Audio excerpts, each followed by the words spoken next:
As a reminder, all members of council are obligated to declare a conflict of interest or a pecuniary interest as per section 133 of the Lloydminster Charter regarding any item on this agenda. Councillor Buckingham. Thank you, Worship. I'll be declaring interest during, I'm not sure how we're going to do this because there's so many of them in the third parties, but I'll be declaring interest under the third party asks.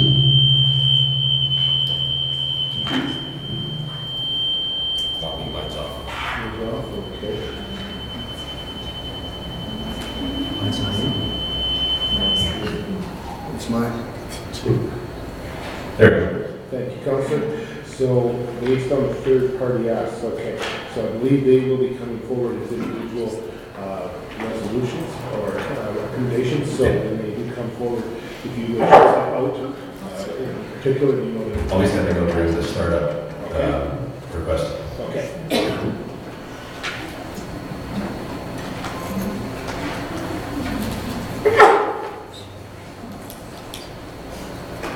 All right. Councillor Thorson is joining us by telephone today, and just want to let everybody know that you'll hear his voice, but you won't see him present. So the process that will follow is all councillors will speak, and then I'll call on Councillor Thorson for his questions. When the question is called for vote, I'll ask any councillor to speak, then I'll ask Councillor Thorson to follow up on telephone. And for the vote, there'll be the yeas, the nays, and then Councillor Thorson will be able to express his yea or nay. And if he is disconnected, we will attempt to try and reconnect him, but we won't hold the meeting up unnecessarily due to that. So, should I think be all clear? Is there any additions or deletions to this agenda? Not seeing any. Councillor Thorson, do you have anything you'd like to add to the agenda? No, nothing at this time. Thank you. Thank you, Sir Clerk. I will look for approval of the agenda. Councillor Buckingham, seconder. Councillor Diachuk. We have to make the motion first. Oh, yes, you do. That the agenda dated November 26, 2018 be approved. Thank you. Councillor Diachuk, second that motion. Any comments or questions about the agenda? Not seeing any. Councillor Thorson, before I call for a vote. No comment. No comment, thank you. No comment. All in favor? Opposed? Councillor Thorson, how do you vote? In favor. Thank you. Motion is carried. Moving on to agenda item number 4, approval of minutes of the previous meeting. I'll look for direction from council. Councillor Buckingham. The regular council minutes dated November 13, 2018 be approved. Seconder, Councillor Fagnan. Any comments? Councillor Thorson, anything to comment? No comment. Thank you. I'll call for the question. All in favor? Opposed? How do you vote, Councillor Thorson? I vote in favor. Carried. Moving on to agenda item number 5 is new business arising from minutes. Anything arising at this time? Not seeing any. I will move on to item number 6. Councillor Thorson, was there anything in the minutes that you noticed? No. Thank you. You're good. Moving on to item number 6. 6.1. I'll look to the city manager. Thank you, Your Worship. Good afternoon, Council. It's off for now.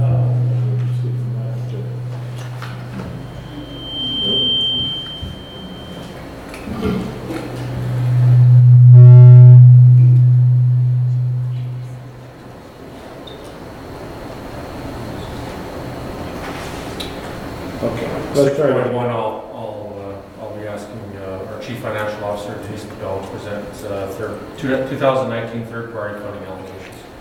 Good afternoon, Mayor, Council. Before you are the 2019 third-party funding requests. During the November 19th Governance and Priority Committee meeting, the local organizations presented to the committee requesting funding for the 2019 budget. Administration has reviewed the funding, budgeted funding available and the requests and presented the funding as below. Lloydminster Public Library, $853,000. Lloydminster Regional Archives, $39,527. Startup Lloydminster, $99,000. Lloydminster District SPCA, $125,000. Picjuba Community Theater, $181,500. For a total of $1,298,027. Please note that administration is currently drafting a policy for third-party funding to be brought forward to council in early 2019.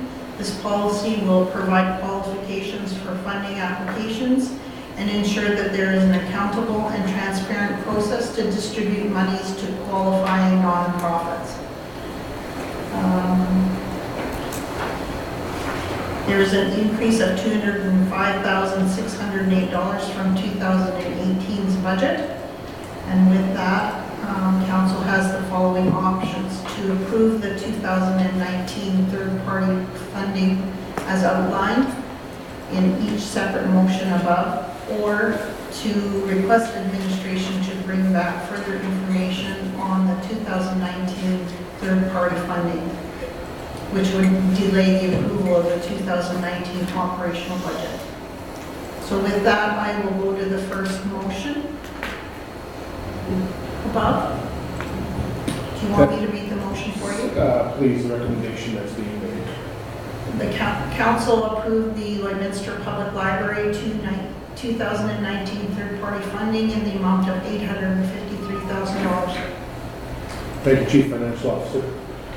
So the recommendation from administration is for the public library stated for an amount of $853,000 on an original ask of $883,000. Comments, questions of council? Councilor Monroe. So I just want to make the comment with the public library. I did do some research and looked into other cities and what the percentage is in terms of their funding that they provide to public libraries. But there's also a lot of public libraries out there that are doing some fundraising on their own. So that we do have a member of council on that board, I'd like to strongly encourage them to look to other ways of fundraising, whether they hold their own fundraiser, just in terms of trying to raise some funds and community engagement amongst the residents within Lloydminster as well. So obviously there's nothing we can do moving forward into the 2019 budget, but further to that, just that they explore other options just beyond the city, County Vermilion River, and the other resources that they do have, just because I feel, I recently went to actually a fundraising conference, and there was a ton of public libraries there looking at new ways that they can fundraise to create that revenue, rather than just coming to the city for the large asks. Thank you, Councilor. Any other comments, thoughts that be shared? Councilor Dutch. Well, I think it's important to note that one of the reasons that the amount received last year was a little bit less than that was in part because of the amount of money that's being set aside as reserves. So I think we're operating a little closer to a point where we're not setting all these amounts of dollars aside without a plan attached to them in terms of what we may do with those reserves. So I think we're recognizing that that reserve has been taken down. It's at a reasonable point, and the ask looks, again, leaves them that reserve that they potentially could use and apply in terms of future directions, and gives them the opportunity to function, I think, in a healthy environment. I think it's a challenge anytime we look at getting organizations to fundraise, and as much as I think it does embrace the community in terms of sort of becoming involved in supporting causes, part of the challenge is that, the bulk of it should still be borne by us as a result of tax paying and all those other pieces in there. But I certainly have no concerns with the library getting involved and perhaps having a higher profile in the community around some activities. Councilor Baker.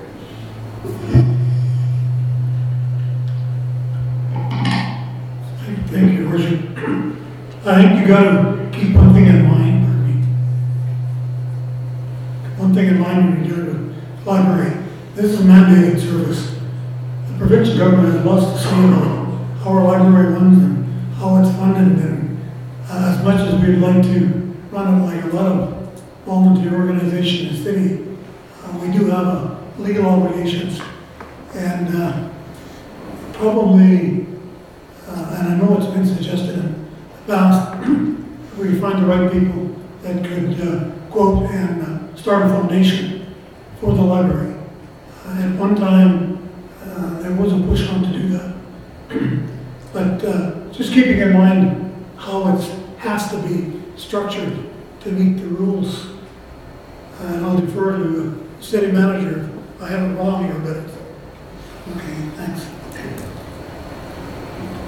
Thank you, Councillor. I think you've got a good point that this is why I think part of the administration brought forward trying to clear up third-party asks.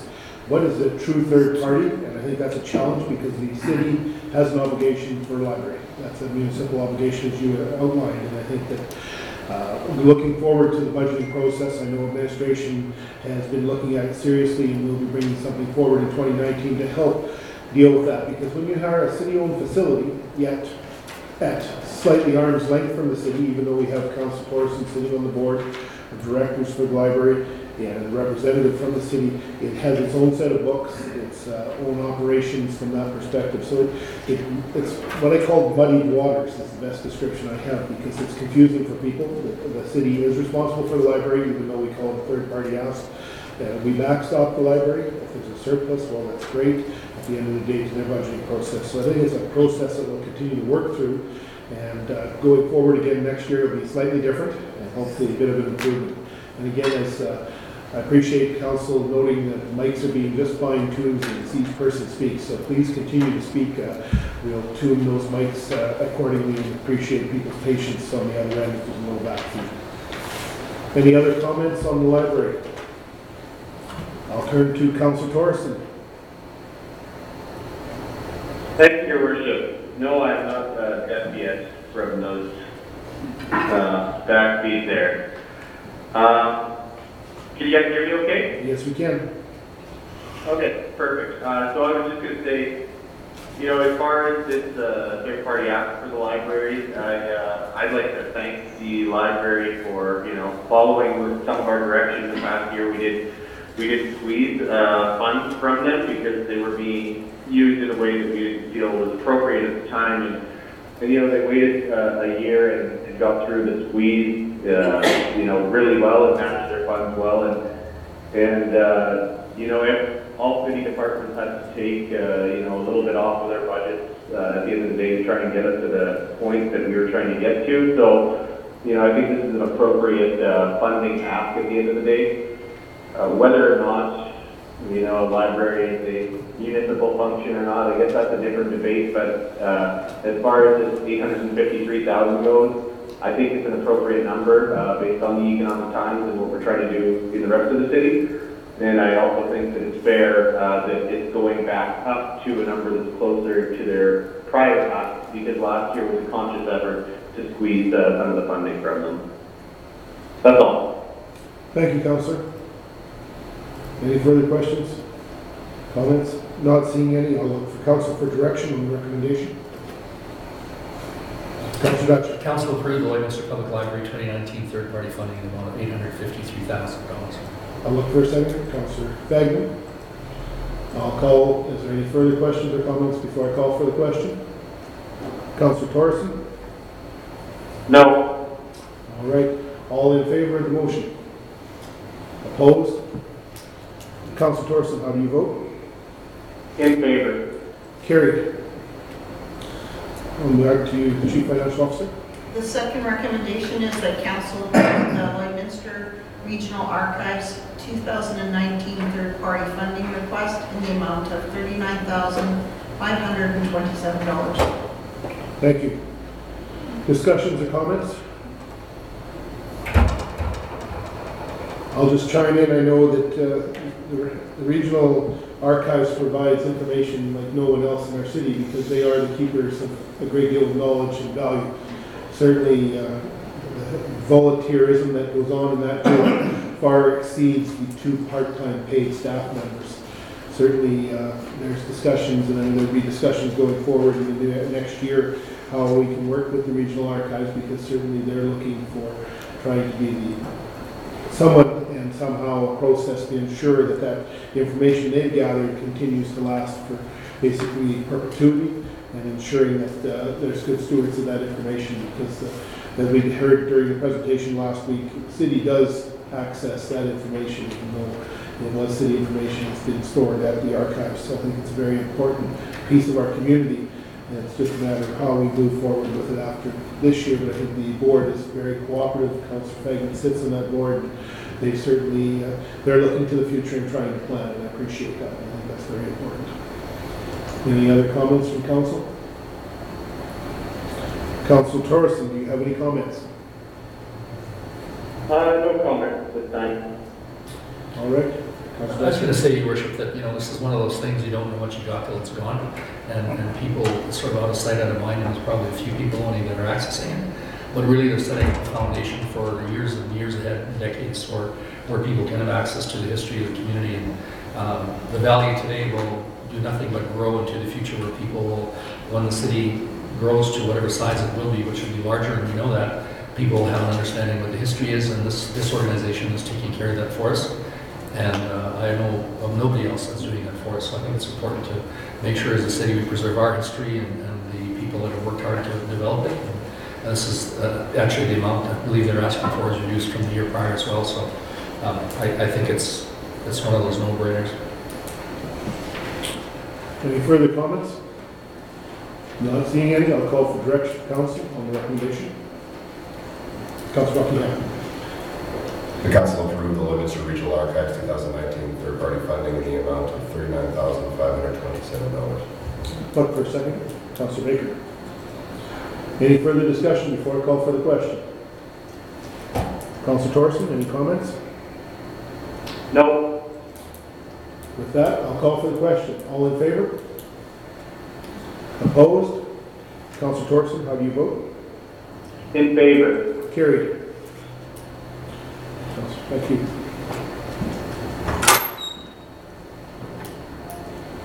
Chief Financial Officer. The third recommendation is that council approve the Startup Lloydminster 2019 third-party funding request in the amount of $99,000. Thank you. Questions or comments, council?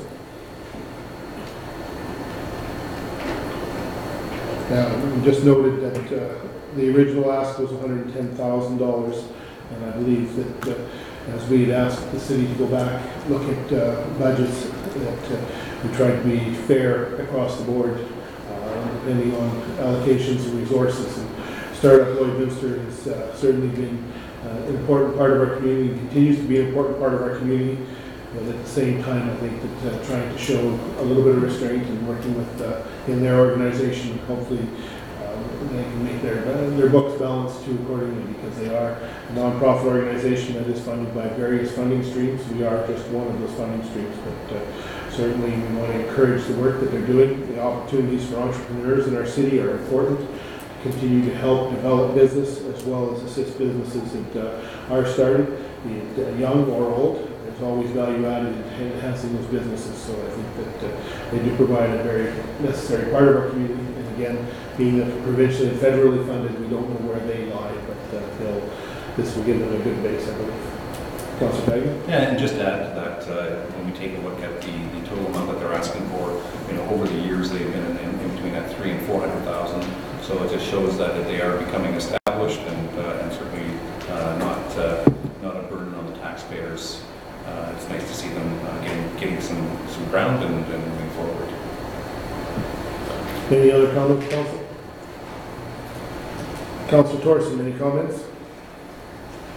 Yeah, I was just going to say on this particular subject that, when we kind of take a look at their financials, there is a little bit of room to work with as far as contingency that I believe exists, and we're asking a lot of different groups to take less than they ask for.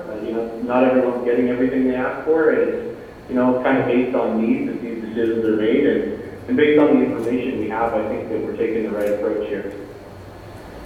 Thank you, Councillor. With that, I will look to any other questions before I call for the direction from Council. Not any. I'll look to Councillor Fagan. That council approved the Startup Lloydminster 2019 third-party funding in the amount of $99,000. I'll look for a seconder. Councillor Dutchak. Any other questions or comments before I call for the question? Not seeing any. Oh, Councillor Torreson, any other comments? No. Thank you. All in favor? Opposed? And how do you vote, Councillor Torreson? In favor. Carried.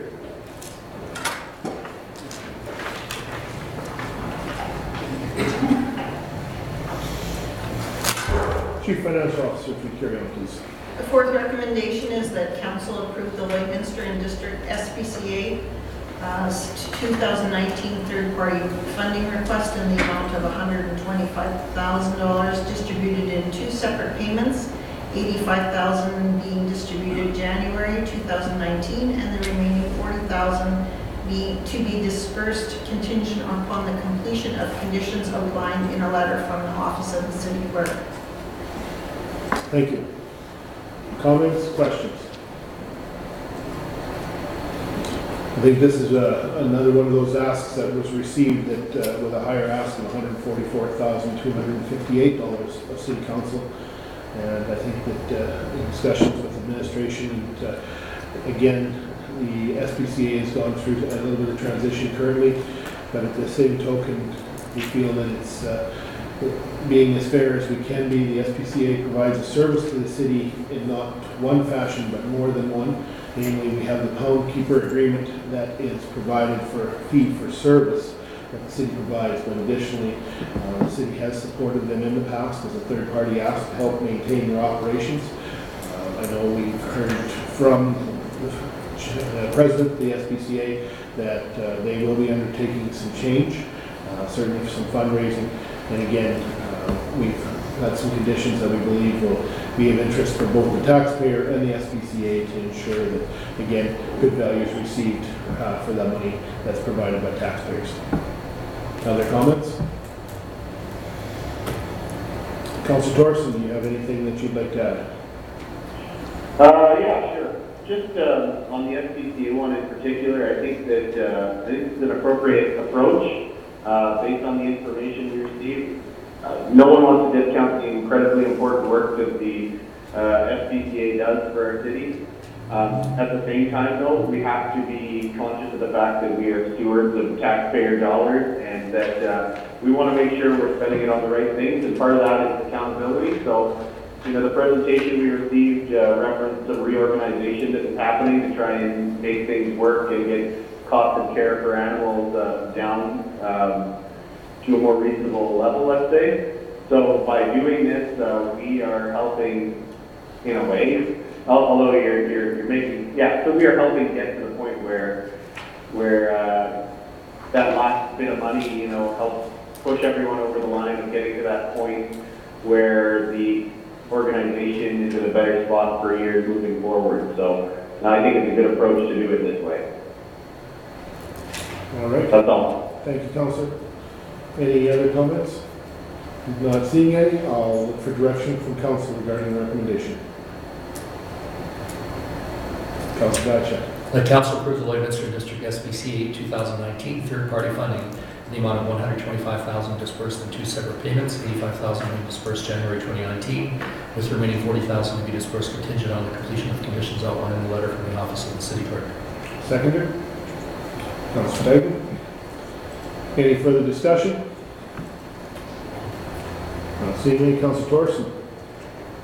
No. And I'll call the question. All in favor? Opposed? Councillor Thorson, how do you vote? In favor. Carried. City Chief Financial Officer.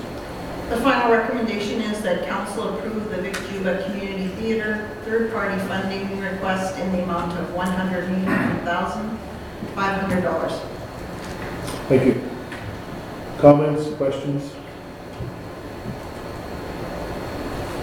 This is great to see the theaters. It's busier than ever, and I think it's always good to see that the support that it's getting from the theater in terms of the range of the attendance and the range of the events that are being held there. So I'm pleased to see that, as well as the foundation, which really supports the capital costs. So this is a pretty good deal for us. Councillor Buckingham. Thank you, Worship. Yeah, I think they run a pretty lean ship over there, and you can tell that because the 2018 funding request is $0 increase to the 2019 request. So I think it's worth noting that they didn't come to us asking for more than they have been either. So. I was just going to add one more thing. Is they do have a number of volunteers, and I think it's worthwhile thanking them publicly as well, because that support they provide them really offsets the costs that they would otherwise have. So we really kind of have a win-win scenario, particularly with that level of support, the volunteers. So good on them, and good on the people that volunteer.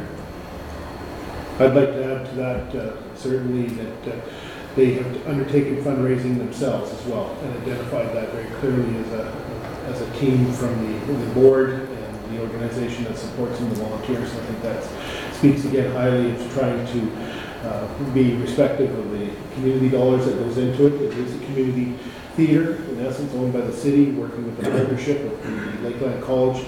And I'll tell you, I've had the opportunity to attend more than one performance there. And each and every time we meet someone new that visits our city, they're very impressed with that theater. To see the quality, the sound, the comfortable seats that we have, the arrangement is just it's a real asset to our city. And I compliment the team that operates it, as well as the board of directors and the volunteers as well.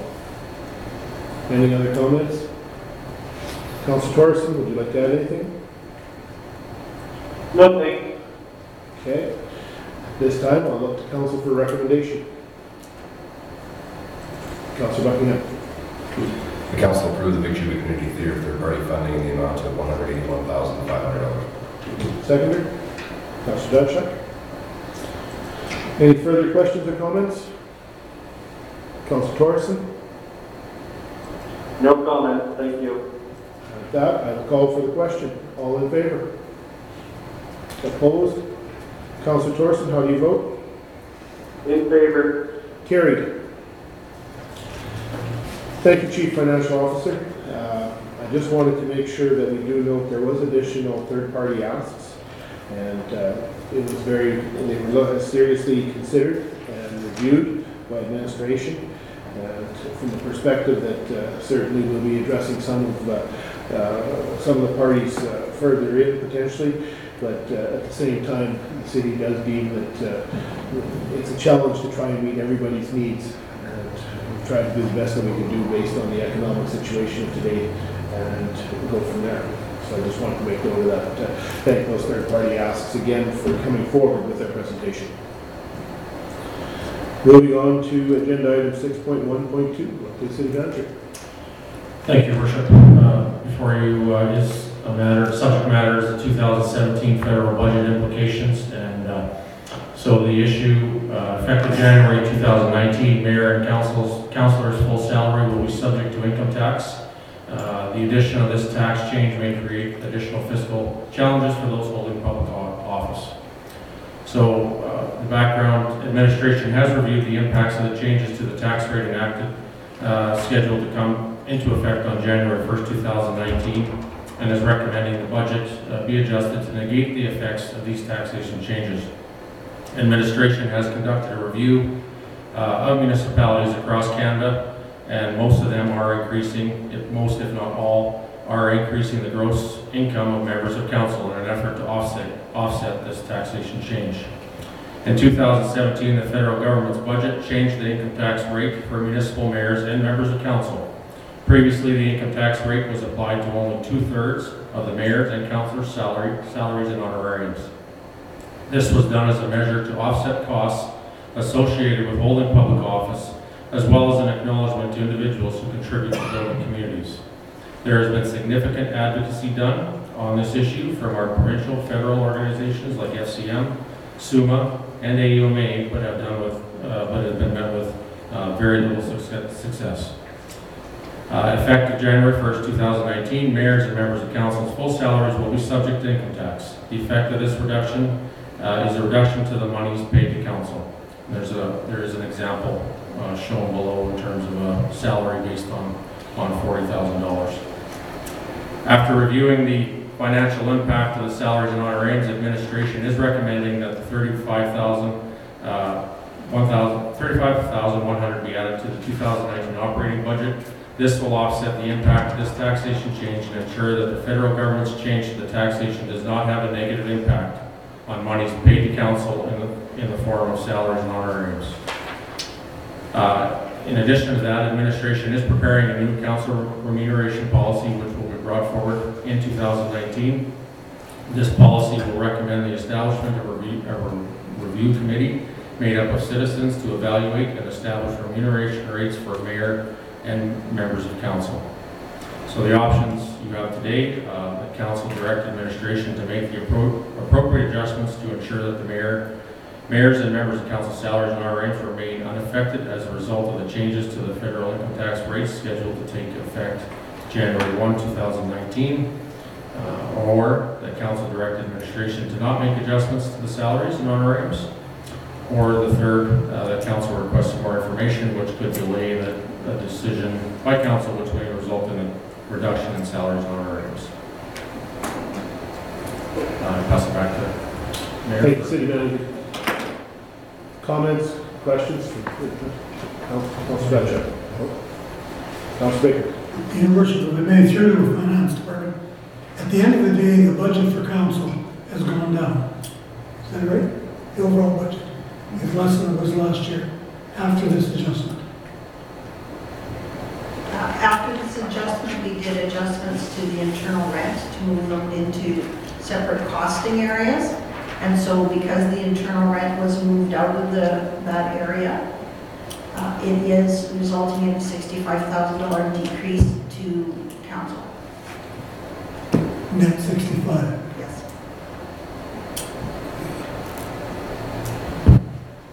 Does that answer your question, Councilor? Yes. Councilor Batchor. Well, I guess I was going to say that when the announcement came, was people already were in their chairs and serving their city, municipality, regardless of where they were. I think it's important to know that people who run for office make the decision after considering a number of things. And one of those things is that in terms of your own financial plan in your household, you have a look at your mortgage payment, your car payment, what are the payments you have, and make a decision based on what's laid out there in front of you. Partway through the game to find out, whoops, by the way, that amount's going to change, is really unfair in many ways to people who are sort of doing two things. One is contributing their time and effort to want to contribute to public service, and doing it really for a minimal amount of benefit financially. So now you're expected to make your mortgage payment and car payment with fake dollars. I have no idea where those monies come from. In particular, I'm concerned, I guess, in the office of the mayor. I'm aware that, we've talked about the salary you gave up to run for that office, and for somehow now, after, knowing what the value is and finding out 2 years later that it's going to change, how many people will say, look, I can't afford to do this job anymore because my payments have stayed the same and you're taking away my money. And I think there's an element of unfairness to all of this, I think, to everyone who's run and sat in municipal office, because you plan to look at these things in advance. The overall impact, I think, of the city of $35,000 and the whole scheme of thing isn't a large amount, but I think on an individual basis where people are looking at paying the bills and doing the things that they've counted on being able to do with the money you have coming in, it's more than reasonable for us to make this adjustment. I'm in full support, however, of the policy and having a look at overall salaries and all the other pieces. Council did take a rollback in, I believe, the first year when we took on the budget. There was a slight decrease at that point in time, and I would say that when we look at the decrease added on to the cost of living and CPI, we've fallen behind, if you like, from where we were when we first took office. I'm not complaining. I signed up, I'm doing it. But I think there are two parts, what we're doing today and what we're going to do in the future.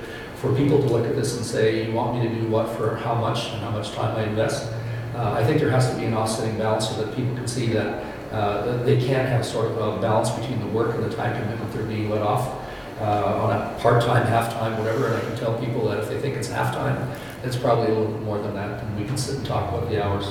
But in the end, I think for that amount of impact that the city will experience in its budget, it's more than fair in terms of how not only we're being treated, but I think other people in these roles are being treated across Canada. Councilor Buckley. Thank you, Worship. Yeah, it's an interesting move by the federal government to do it to everybody but themselves, because that's what's happened. MLAs, provincially, everybody has got this thrown at them. So everybody lower than an MP has had this happen. So I don't know how many people are aware of that. I just wanted to put that out there too, that it is every elected official below an MP. Certainly challenging because my chair, I'm the one that's likely the greatest affected either way with the law when it was announced by the Revenue Department that this was going to change. And as you indicated, there's been a great deal of lobbying going on. City administration administration certainly is aware of it. We've heard through as elected officials from that perspective, and certainly it's challenging. And certainly there's so many issues to this. It's complex. That it's not an easy thing that we're sitting here dealing with our own salaries because there is no mechanism. And I appreciate the administration bringing forward a policy to at least address that from that perspective in 2019. Timing is everything, as usual. We didn't get that policy and that process in place before this time. But I do appreciate the words spoken by council. It is challenging because that is something that affects the bottom line when you go home. And I know employees in this community and residents, businesses have all faced challenges. None of us like to have something thrown at us that we don't have any control over. And as Councillor Baker often alludes to, the federal and provincial government know how to move it downhill, and this one came directly downhill at us, and we took it right on the chin. So it is challenging, and I appreciate administration bringing forward. And as administration had indicated, I try to follow the news on a daily basis.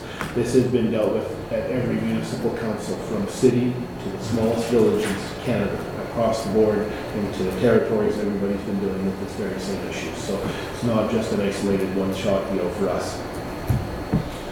Any other comments? I was going to add, I think, it really is difficult because you're the only full-time person that's involved here, but I think if you're looking at larger centers where the councillors are elected on a full-time basis, they've walked away from a full-time job, and most instances take on these roles, having a sense of what that income will be for them, and all of a sudden finding out through this process, whoops, by the way, your income's going to be changing.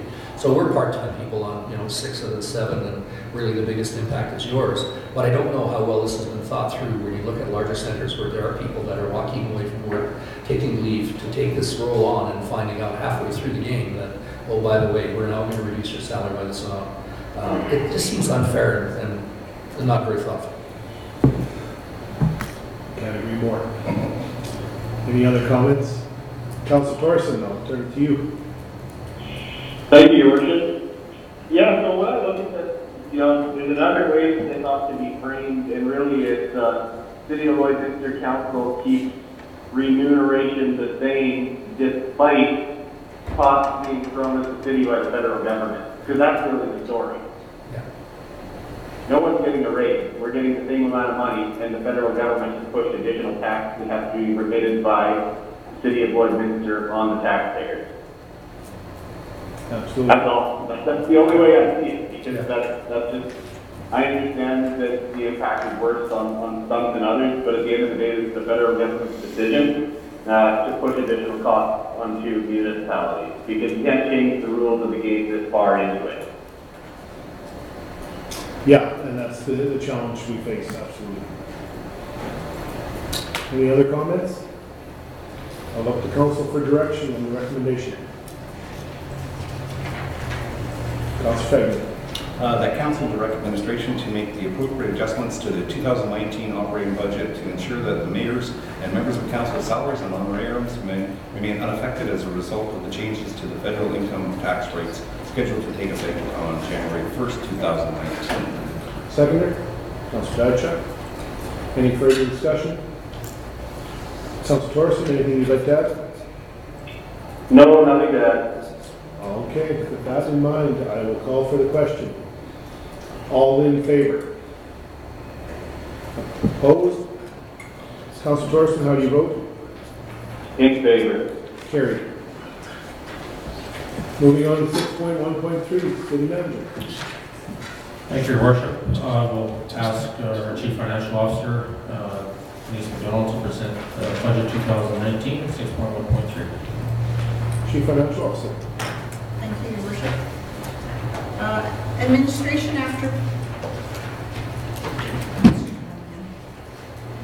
after presenting the first draft of the 2019 budget on November 19, administration has taken the 2.7% levy and added it to the budget to determine a balanced budget. This document was prepared through the diligent cooperation of all our municipal departments and takes into consideration the guidance of our residents from the public engagement session. Administration has endeavored to align this budget with council's strategic direction, leveraging federal, provincial, and municipal funding to support critical infrastructure, attract investment, and spur local economy. We sought to maintain and/or enhance current service levels, keeping in mind costs. Lloydminster is home to a youthful, active, diverse population that holds its municipal leaders to a high level of accountability and fiscal transparency. In 2018 public engagement, it was clear their expectations for our municipality was to provide services and amenities at the best possible value, resulting in building a better Lloydminster for our current and future residents. The 2019 budget took into consideration Council's 2017 to 21 strategic plan.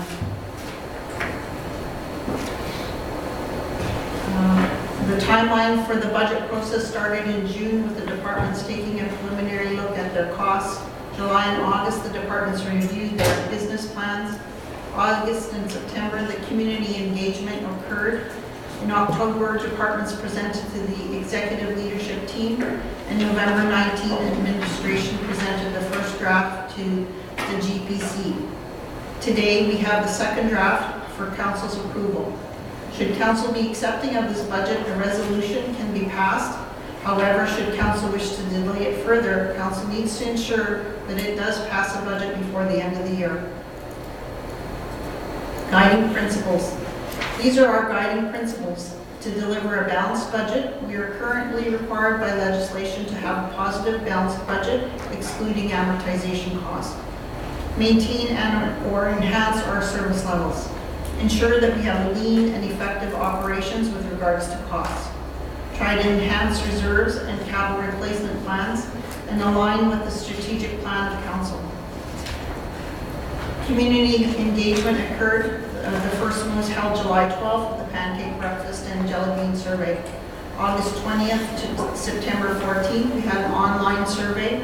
And September 5th to 6th, Your Voice open house events occurred. We collected a number of residential input for the 2017 budget priorities, which resulted in priority of responses. Their priorities from the public engagement include street maintenance, taxes and financial use, recreation and culture, traffic, and then protective services and community safety. Challenges and opportunities in 19. As we saw in the third quarter financials, the current reserve balances are at 22.3 million, which is higher than the December 31st balance of 21.6 million. And though it has increased slightly, considering the fixed asset values are totaling 480 million, we know that we need to be diligent about working towards increasing those funds to replace those assets. As with any municipal government, there is limited cost sharing with the federal and provincial level, and this leaves the city with few options to offset increased costs. With regard to infrastructure deficit, in 2019, we'll be commencing the beginning of a multi-year asset management strategy to get a truer picture of the city's infrastructure deficit. Though assessment growth is very minimal, at less than 1%, it has been included in our projections. Waste treatment plant was carried forward from 2018, and it is hoped that we would have 1/3 federal grant, 1/3 provincial grants, and 1/3 municipal funding for this project.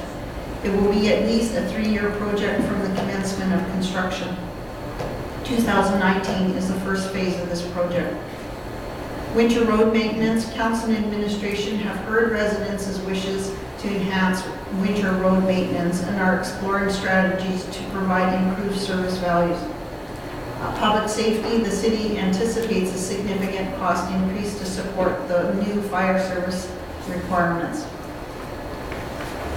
Under our opportunities area, Council will continue to establish or maintain relationships with municipal ratepayers, community builders, federal government, provincial governments, regional municipal partners, Indigenous communities and leadership, local businesses, internal client relationships, including 2 separate collective agreements, Lakeline College and of course the school divisions.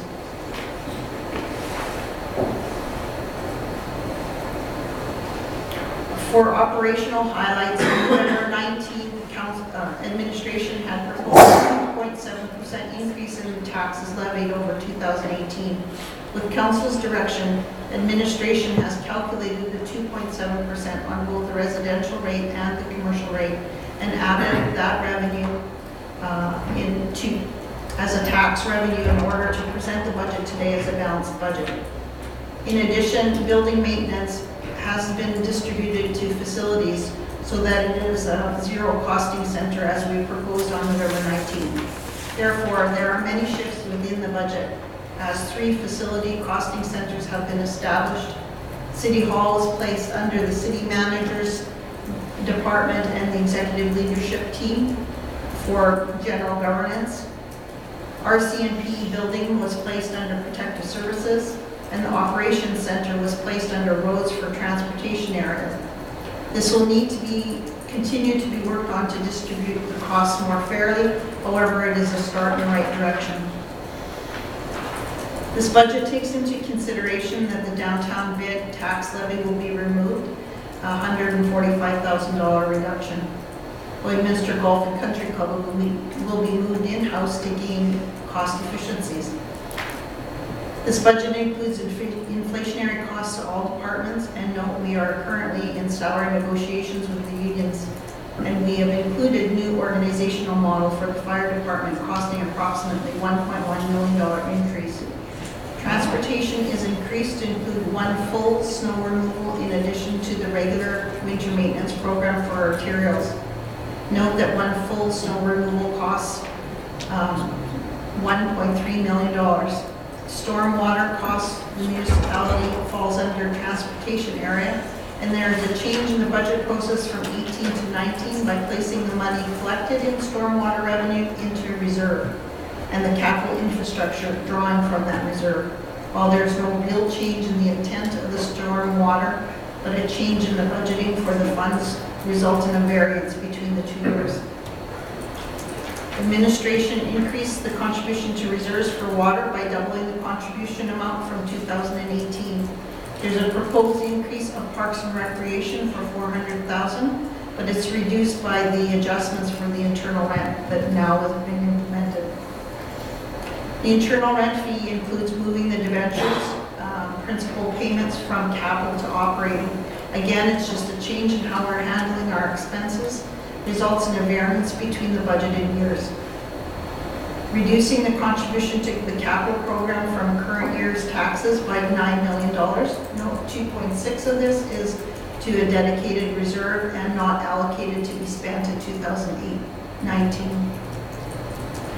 Finally, we are required to include the amortization expense in our budgeting process, but not required to fund it.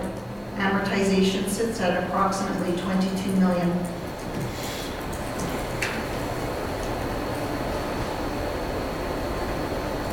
Before you are the operating revenues. This slide shows the sources for operating. Administration is looking only at the municipal budget portion at this time. Therefore, we are using 2.7% increases in taxes levied to determine a dollar amount.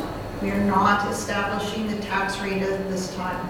We are excluding school levies, which will be available sometime in March or April of 2019.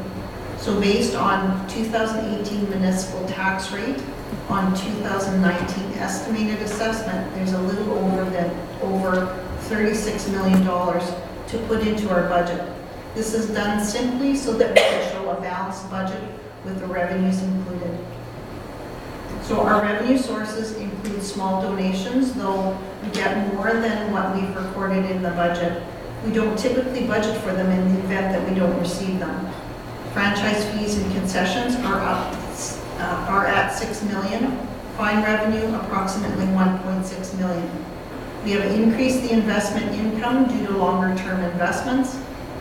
Licenses and permits include business licenses, development permits, bylaw permits, earning approximately $1 million. There are a number of operating grants, including MSI operating, FCSS, Sask revenue sharing grant, along with other smaller grants for an overall total of $3 million. Transfer from reserves includes an internal draw on reserves, which is included which include funds not spent on the asset management program in 2018, will be placed in an operating reserve and drawn on for 19 so that we're not taxing twice for the project. User fees and sales of goods include the majority of our revenue generators. Facility rent, sale of goods, utilities, and land sales total approximately $33.3 million. Therefore, given our forecasted revenues for 19 and an estimated tax levy for 19 based on 18's rates, we will derive approximately $87.6 million in revenues. Please note this is up from last time on November 19th because we've included internal transfers to net out the internal rent. Though we need to budget for those transactions to happen, there is a related transaction on the expense side that will net out those expenses. Operating expenses projected for 2019.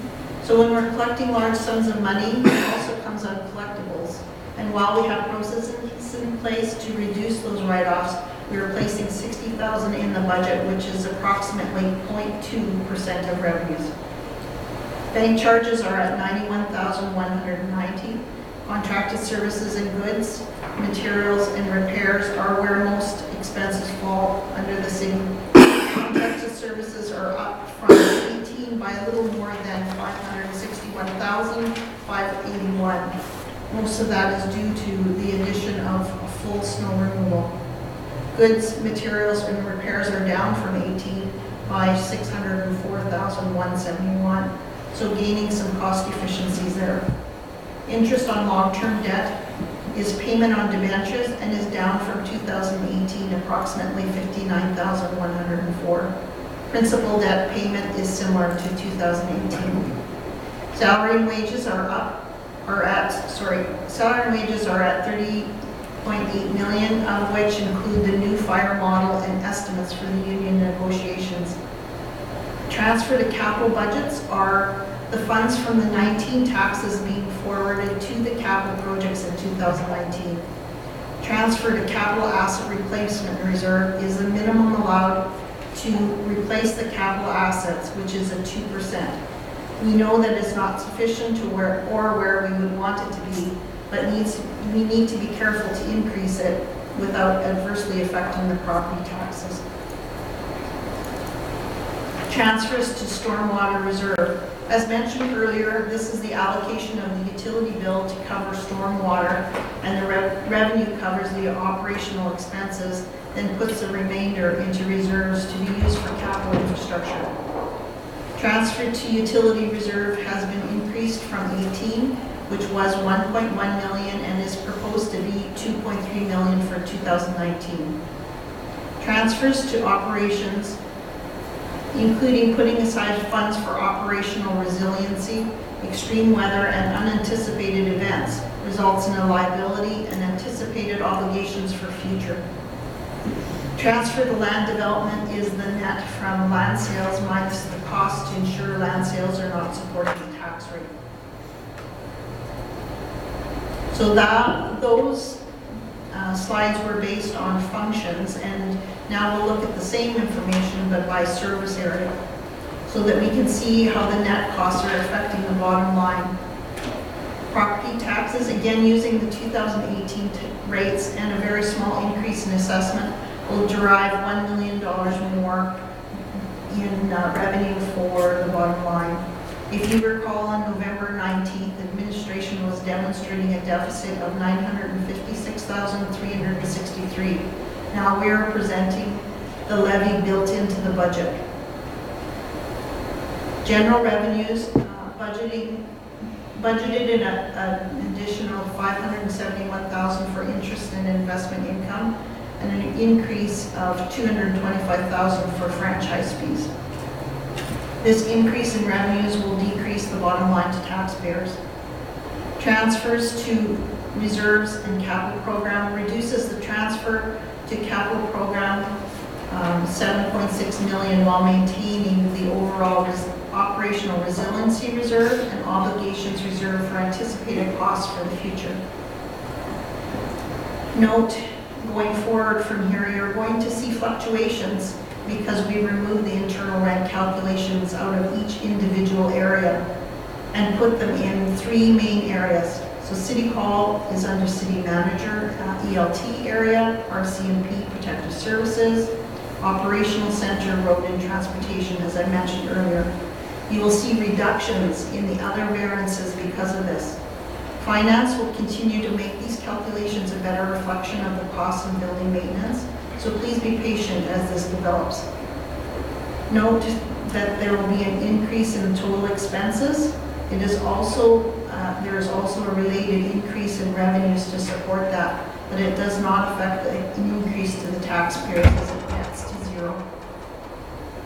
Council has a decrease of $65,634, which decreases the bottom line. Note, this was an increase of $15,000 before, but is now, because of the removal of the internal rent, reduces it. The Office of the City Manager and the Executive Leadership Team had a decrease before, but due to the addition of the full City Hall, will increase by $506,664. Legislative Services reduces their cost by $97,000, which is offset by citywide legal fees, and an increase of $65,200. Property tax operating costs increased $25,788, and the changeover to in-house assessment is approximately $142,558. Note, this includes contractual obligations to the previous contractor of $76,000 to deliver the final year of assessment before going in-house. There is a bit of an overlap between ending the contract and going in-house, as there is a great deal of background work to prepare the assessment before going in-house. Under the finance and IT area, purchasing officer was moved to finance and results in a cost saving in fleet. We increased the employee education slightly and decreased internal rent and bank charges. IT supports the citywide and results in software maintenance and subscription increases of $45,820. An increase in goods and material of $45,000 and the purchase of iPads for census of $10,000. We're oversizing the UPS at the RCP building for $7,700 and additional small printers of $2,000. Overall increase results in $3,508, which increases the bottom line to taxpayers. So you can note how the effect of removing that internal rent is on that department. Communications shows inflationary costs, but again, the internal rent charge changes that and it decreases the bottom line. Employee relations, training and safety, there's a slight increase and includes $30,000 for safety accommodation and working alone monitoring and reasonable suspicion testing. It increases the bottom line. Engineering and GIS has inflationary costs to expenses. There's changes in internal rent, an increase in employee education, convention, and expenses of $9,000. Asset management program is supported by a drawn for the reserves, and the GIS program has an increase in employee education, convention, and expenses of $3,000. Overall, expenses decreased by $209,934 to the bottom line. Planning and development shows a decrease in the bottom line due to studies of $340,000 being moved to capital budget in 2019. You will see a related increase in the capital side. There are some increases to licenses, permit revenue of $12,500, but also an increase in contracted services of $58,500 to review the city bylaw and regulated standards as well as inflationary expenses. Overall decrease is $343,688, which supports a decrease to the bottom line in operating. Under economic development, we have inflationary impacts on the service area, increasing contracted services of $72,000, including $30,000 for Discover Lloydminster Partnership and $25,000 for research and development. Grant application, Stats Canada data sets, gap analysis includes increases to membership and subscriptions of $11,000. Overall increase for economic development is $140,000. Your call cannot be completed as dialed.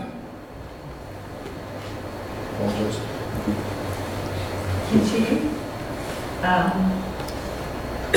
Overall increase of $144,289 for an increase to the bottom line. Land development removed the community development project expenses, resulting in a decrease to the bottom line. Protective services changes in the revenue calculation for fines results in overstating the forecast in 2018. Revenues were included the raw fine revenue and intended to include contracted services, so only the net would be recorded if the expenses were missed. In 2019, have budgeted for a more realistic number. However, the variance has a negative impact on the comparison between the 2 years. Fire includes the new fire model and standards, approximately $1.1 million in costs. Our CMP contract was adjusted to a more realistic number. On November 19, was an overall increase of $1.9 million to the bottom line, but with the addition of the expenses, including debenture on the RCMP building, this has increased to $3 million.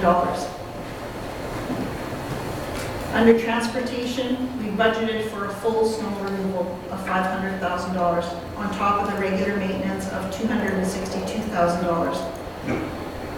Adjusted the internal fleet expenses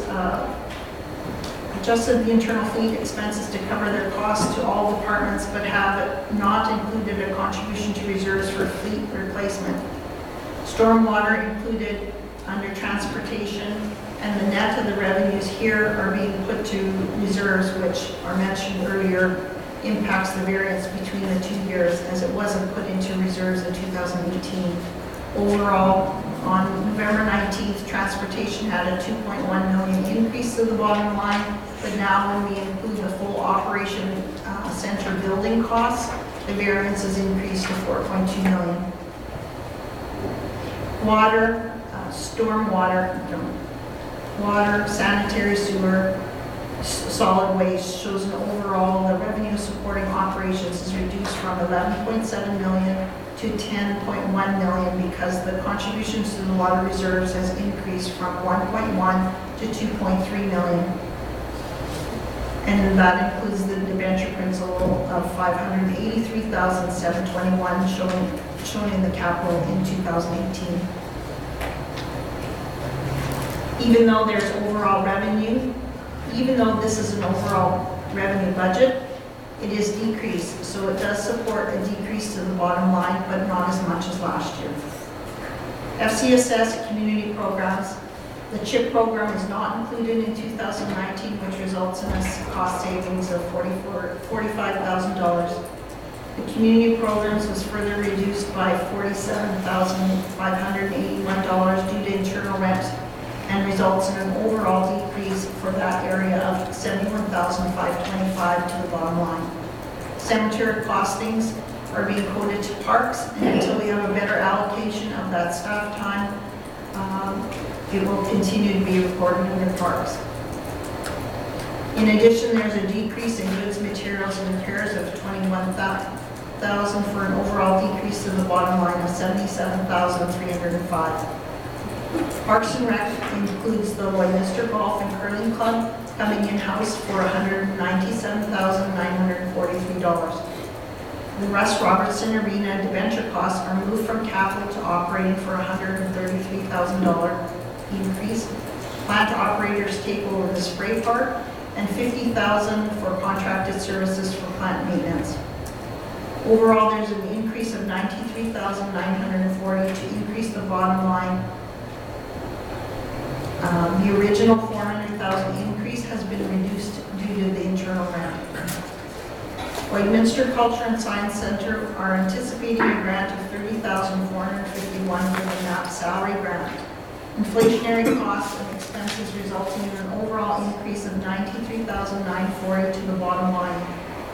Third-party asks was increased by $83,815 as was presented in detail earlier in today's meeting.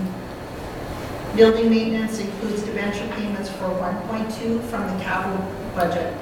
This section is now a zero-cost center, and the variance then results in an increase between the 2 years, as was budgeted to be a revenue generator in 18. Other service areas will increase, but the change will not have a negative impact on the bottom line for this version. So you can see that the same overall surplus from the previous function slides. Previously, we had a $956,363 deficit. Since council was accepting of the draft, we entered the 2.7 increase in tax levy and implemented it into this presentation to derive an overall surplus of $82,437. Under the capital side of things, the list of capital programs were presented to the executive leadership team and included $53,242,958. $53,242,958 worth of projects. The projects were placed into priority categories 1, 2, and 3, and administration only presented priority 1 projects to council, and they total $48,208,558. And so in the capital budget, we have highlights for the wastewater treatment plant of $9 million, drainage channel improvements of $5,179,000, street improvements of $6.6 million, water and wastewater replacement of $3.2 million, airport runway rehabilitation that is supported by a grant of $5,790,300. It includes a Martin Brown school demolition of $304,000 and the summer games, a city portion of $500,000. Traffic control and coordinating upgrades, 3 separate projects totaling $796,000.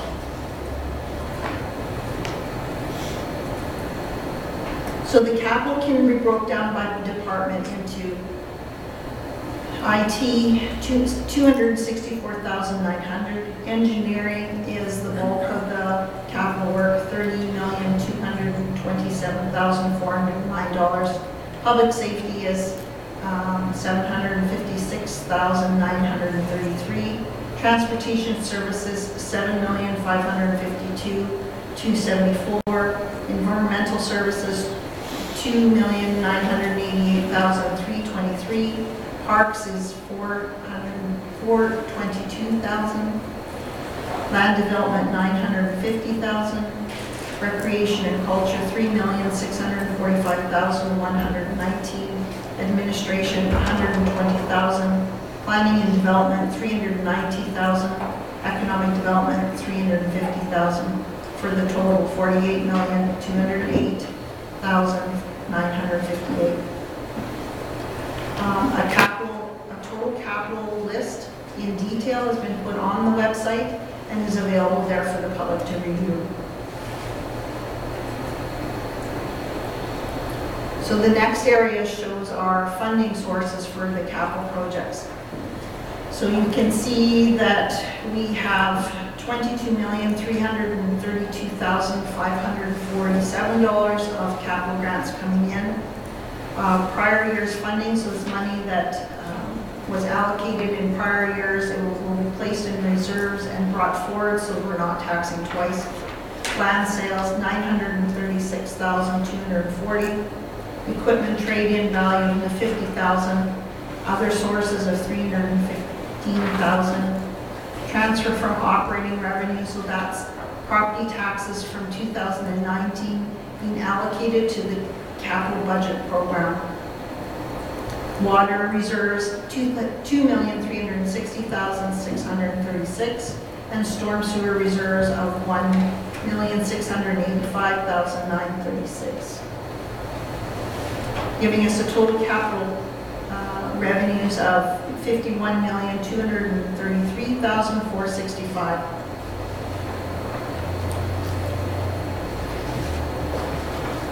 So this is just the breakdown of the expense side of the capital budget. So you can see that capital projects carried forward from 2018 include $28,969,883. New capital projects that haven't been taxed before is $19,239,075. We are putting $460,000 into reserve to accommodate the capital replacement policy and the minimum for that is 2%. We're contributing to capital reserves of $2,564,507, and that will be established for council's consideration, and then will be for targeted capital infrastructure. $564,507 will be for capital asset replacements. So as part of our budgeting process, we're required to put in our budget presentation, our capital grants, and what we're using those capital grants for. So the MSI capital grant for 2019 includes a carry forward of $2,848,906, and is estimated for 19. We should have $3,060,000. And they will be what the projects we will use to support that. The grant will use to support that project are street improvements of $3 million, traffic signals, timing, coordination, and hardware repair, $725,000. LGCC irrigation system upgrade, $336,000. Airport generator, $200,000. Water and sewer replacement, $1,397,906. And entrance signs for economic development of $250,000. The threshold for the MSI capital grant is $155,000, and so we have to use projects that are above that threshold. The Alberta Federal Gas Tax Capital Grant, we will receive $1,090,000. The Street Improvement Program is an annual program that targets aging surface work, infrastructure in an attempt to rehabilitate these areas, improve traffic flows in and around the city of Lloydminster, as well as intersection improvements associated with our collector and arterial roadways.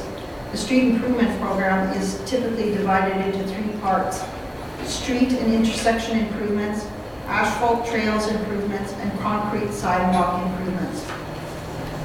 Under the Saskatchewan Federal Gas Tax Capital Grant, we have $611,727 available, and we're putting it towards a water and sewer replacement program. It's an annual program that targets the neighborhood where an existing municipal infrastructure, i.e. water, sanitary sewer, storm sewer mains have reached their expected lifespan or have been identified through water main break history, age, and original material of the infrastructure, i.e. cast iron water mains, or have been identified within the master plan as an area requiring improvements. Alberta Community Resiliency Program Grant. We are using $2,681,640 towards drainage channel improvements, and it's associated with the rehabilitation and capacity upgrades along the northwest drainage channel. The northwest drainage channel services the northwest area of City of Lloydminster, as well as a large contributing area from the county of Moon River. Build Canada Small Communities Grant of $6 million. This is for our wastewater treatment plant phase 1, the design phase. $3 million Federal Infrastructure Canada New Buildings Canada Fund grant, and the Alberta portion of that federal grant. $3 million will be taken from the Lloydminster municipal sources, including offsite levies and reserves. Transportation Canada grant, so this is the airport runway rehabilitation grant for $5,790,274, and it's associated with improving the existing condition of the existing runway at the Lloydminster Airport.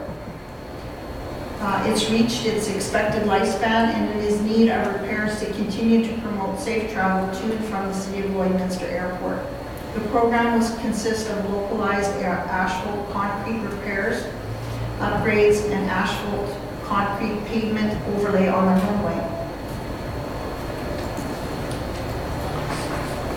As a result of these costs and revenues that we are able to bring in. How it will affect our residents will depend on it will be based on 2.7 municipal tax increase, and we're assuming that there's no change in assessed market value or school taxes. So you can see on this graph for 2018, the municipal dollar amount changes, but the school tax is not changing. So we're holding school taxes constant to evaluate how it impacts our municipal residential rate. So a property with a value of $250,000 will result in a $43 increase for the municipal portion only. $350,000 property will see a $60 increase for the municipal portion only. A $500,000 house will see an $86 increase on the municipal portion. When we look at the commercial impact, doing the same thing, basing it on a 2.7% increase and assuming no change in the market value or school taxes. A property with a $500,000 value will see a $154 increase on the municipal portion, and a property of $1 million will receive a $309 increase. A property of 1.5 will receive a $463 increase. So our next steps are, I want to thank Council for the opportunity to present this budget to you. Please keep in mind this presentation is about establishing the operating and capital budgets for 2019. Council, should Council pass a positive resolution to support this budget, it will allow administration to commence working effectively January 1st on operating and capital projects. Please note this does not establish the tax rates at this time. There will be an opportunity to revisit the budget with slight changes when administration has the remaining variables involved to set the tax rate, such as assessment and school tax levy. Based on that, I would like to put forward your options. So Council could approve the 2019 operational budget with the total operating revenues of $51,568,456, operating expenditures of $109,636,679, which includes amortization of $22,057,891. This results in a tax levy requirement of $36,096,318.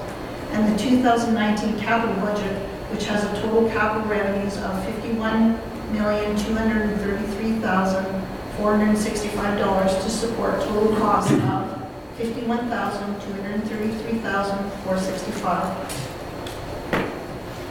And that Council direct administration to bring the 2019 operating budget and bring the 2019 capital and operating budget forward for review upon receipt of the final mill rate calculation and establish grants and education requisitions from the provinces. Or the second option would be that Council request administration to bring back further information on the 2019 operational budget and the 2019 capital budget. This will delay the approval of the 19 operational budget, requiring an interim operational budget to be approved prior to December 31st, 2018.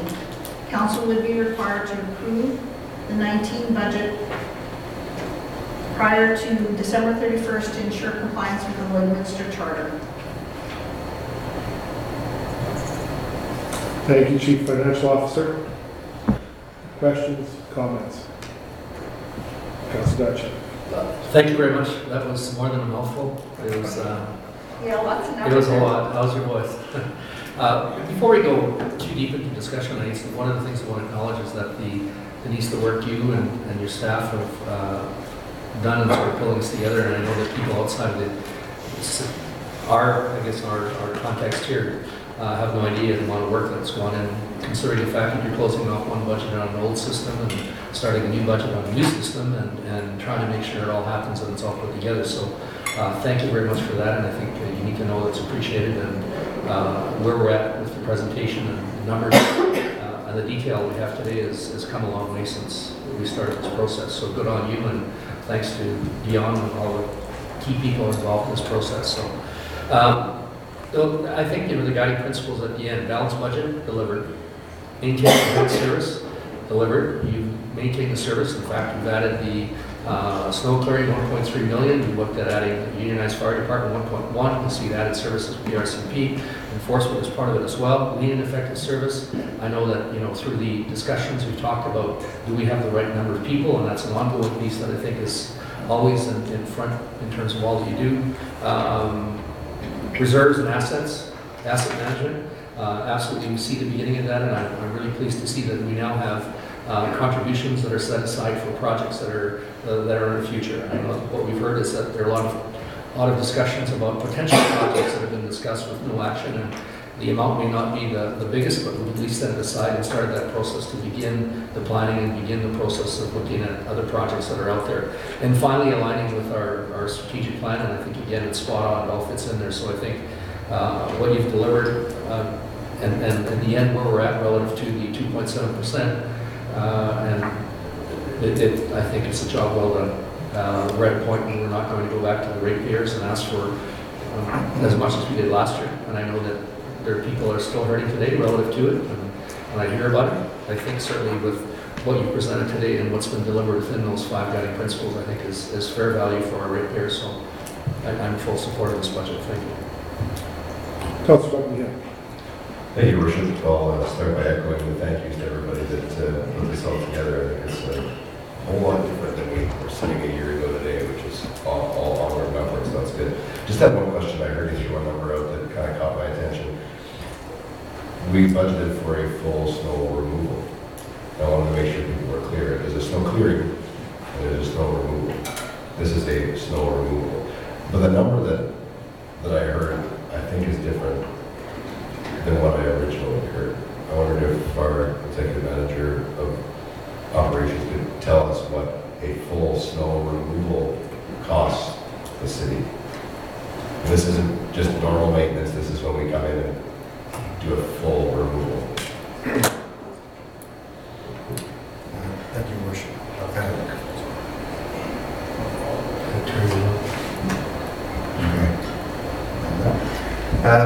The full snow removal will cost about $1.3 million, and that is to move right in and take all of our residential streets, take the graders in, and break all the ice and snow up off the street, and then have it put in the back of a rented truck. Most of the truckers would never have enough of our own trucks, and had trucked away to a trucked off site. That would be a full residential snow removal. We do some snow removals in the downtown as a matter of course all year long. This will be in addition, and it costs approximately $1 million. Yeah, and that's the number I had in my head from previous when I was asked about it. That's the number I was telling people. I want to make sure I was 100% right. It's not a cheap thing, but also wasn't budgeted in 2018, correct? The full amount was not budgeted for. Okay. So now we're moving forward with a full budget to do so. At $1.3 million cost. That's correct. Thank you. Just further to Ron's comment, we did have approximately $800,000 in there before for removal of snow, so the enhancement to this budget is around the $500,000 mark. So we did have some in there, but it wasn't, but Ron is correct that it was 1.3, but we had about 800 in there before. Right, it's not probably with the number that queued me there, the difference, right? So thank you. Comments? Councilor Baker. Thank you, Your Worship. I just like to comment on one issue at this time. And that's the point that when we get our assessment goals at the end of January, that administration would bring this budget back to us to make sure that there's no real major spikes in the assessment that are going to create real problems for people. And I think this is a step we've missed in the last 3 or 4 years. And it's in there somewhere. Trust me, it's in there. And I stand to be corrected if I read the wrong document. But that's what I believe is going to happen. If I may, through our city manager. City Manager. Yeah, so this does, thank you for the question, this does approve the budget in principle as presented, but what it will do is when we go to set the tax rate in May, April, May, whenever that date comes forward, and we do have some contingencies in here that will address any shortcomings or any things that we may need to make adjustments, so there is some ability to do that if we needed to, say the assessment changes or the government grants don't come in as expected. We're fully prepared for that. Thank you for mentioning the grants. We're assuming, or we usually assume, some grants, I don't know how many are confirmed yet, but that also plays a big role, as you well know. Thank you. Well put, Councillor. I think that, people are asking about the airport, $5.5 or $5.7 million contingent on the federal budget to be released sometime. We expect the end of March. Will tell us if Transport Canada deems our airport at a point that they're going to spend that money on. We wait patiently for wastewater approval, grant application, as well as MSI funding, which is related here for the government of Alberta, government of Saskatchewan, and % revenue funding. Our entire budget depends a lot on grants, and I think that was one comment I had. I don't think we realize when we spend $80 million that doesn't come from the $36 million from the taxpayers. There is additional monies that come into the city and are spent in the city. They're accounted by the city. So the people often say, well, I'm paying for everything. I'm afraid that none of us are paying for everything. We have to depend on the governments, and that's the way the system's set up. It may not be perfect. We've been limited to the choice of tax revenue that we can generate through property taxes. The system's been set up for a reason, and we know that, and that's the life we live, as we talked about earlier today. I did want to mention, I appreciate Chief Financial Officer, again, the efforts made. This is our third budget that this council's seen since being elected, and I appreciate the information, the candor, the openness, moving the debt costs into operations, because I think it's important that taxpayers realize that we have to pay our debt before we even start the new year. And I think that's important that we realize that the debentures that exist for the $22 million are the assets the city owns, that they're not paid for. And we've got various buildings, improvements that have been made, and money was borrowed for that time. I guess the other item I noticed was that the bid events, that will be items that are coming into the city, I believe, for the city manager. I'll direct that to you. I know there was administration costs built into the bid, but the city is absorbing some of those costs and providing the services that had been expected. That's correct. Thank you. The other one that caught attention, and I'm sure it's confusing for the taxpayers, is the internal rent. And this is a function of understanding that the city owns the property, but to be fair for accounting, because simply one department can't bear the cost of running the entire city from facilities. There is internal rent charged and collected, even though it's a bookkeeping function. And our learned counselor on the charter accountant side will have some comments, I'm sure, but I see it's important that we track those costs so that we truly know what facilities cost in the city, because there's been discussion about that. The last one that I'm extremely excited about is to hear that the stormwater reserve that this council brought in will be created in a reserve, and that money will come out of the reserve when it needs to be expended. The last year, it did go back in general revenue, it was expended, but I think we made it very clear when we agreed that this council voted to create a stormwater reserve. There would be a reserve, the money would come in, it would be allocated out, and I appreciate that very much, the Chief Financial Officer making that happen in 2019. We can't turn back the clock, but we can certainly make sure the clock is set right as we move forward, and I think that's what we're doing here. Any other comments before I turn it over to Councilor Torson? Councilor Torson, do you have any comments? Yeah, sure. Thank you, Your Worship. Just overall on the budget, I'd just like to say that we've really cleaned things up, I think, over the last few years. And Denise coming on has been, our new CFO has been fantastic, because we're really seeing a lot more with the numbers and seeing some strategies actually come through and seeing them in the actual budget. So the ones that I think are really important to me, and I've been saying this since probably before I was elected, was that some things needed to happen with the utility model. as far as separating out the revenues and expenses and trying to get to a truer utility model, and by continuing to wean ourselves off of some of the net profits coming out of that area, that's going to give us the ability to pay down our long-term debt once our wastewater treatment plant is complete. So there's really important steps that had to happen. We've continued down that path, and I think it's really important that we do continue down it. At the end of the day, 2.7% is, I guess I'm not happy about it because no one's ever happy with a tax increase, but at the same time, it's a reasonable amount, and especially considering the changes in the level of services that we're having in things like fire protection, where there's going to be a pretty considerable change in the delivery model that we've approved so far this year. So, you know, we consider the overall increase, but consider the level of services that are changing. I think that this is a pretty solid budget, and I commend the administration for finding savings where they could. The other thing that I think is good to see is on the capital side, there's some things that the public really wanted to see that we're doing, like traffic control and coordination upgrades. I know I've heard a lot about that in the last year or so, that we've got some problems along 44th Street or Highway 16 and other areas of the city that just need some cleaning up. So it's good to see that. And the other one, you know, as far as actually having a full snow removal at some point in the winter, that's something that people really want to see.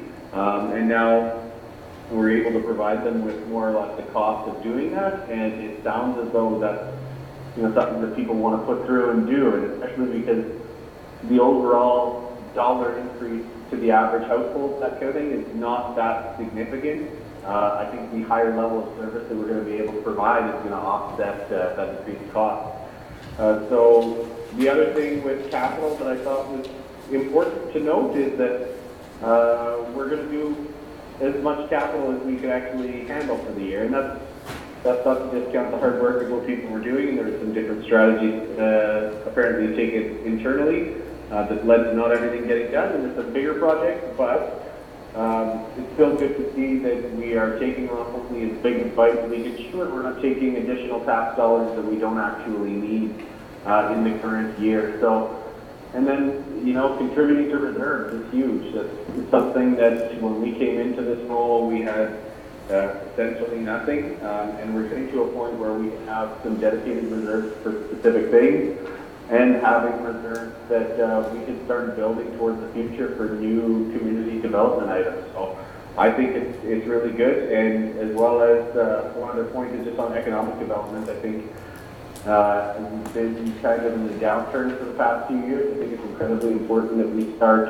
taking steps to say, hey, what's going to be Minister's next big thing? And by putting some money towards economic development and putting money towards community development, we can get to a place where, you know, we can really show what the city has to offer and continue to grow it in ways that maybe don't relate as much to oil and gas. So anyway, that's all I had. Thank you. Thank you. Any other comments, questions? If not, I'll look for a recommendation from City Council. Councilor Buckingham. The council approved the 2019 operating budget with a total operating revenue of $51,568,456, operating expenditure of $109,636,679, including amortization of $22,057,891, resulting in taxation levy requirements of $36,093,318, and the 2019 capital budget, which has total capital revenues of $51,233,465 to support total costs of $51,233,465. I'll look to a second. Councilor Monroe. Any further discussion or comments? Councilor Thorson, anything to add? No further comments, thank you. I assume, Your Worship, that the second piece of this is the second motion. Yes, it will. Thank you. With that, I'll call for the question. All in favor? Opposed? Councilor Thorson, how do you vote? In favor. Carried. I'll look to council for a second recommendation. Councilor Buckingham.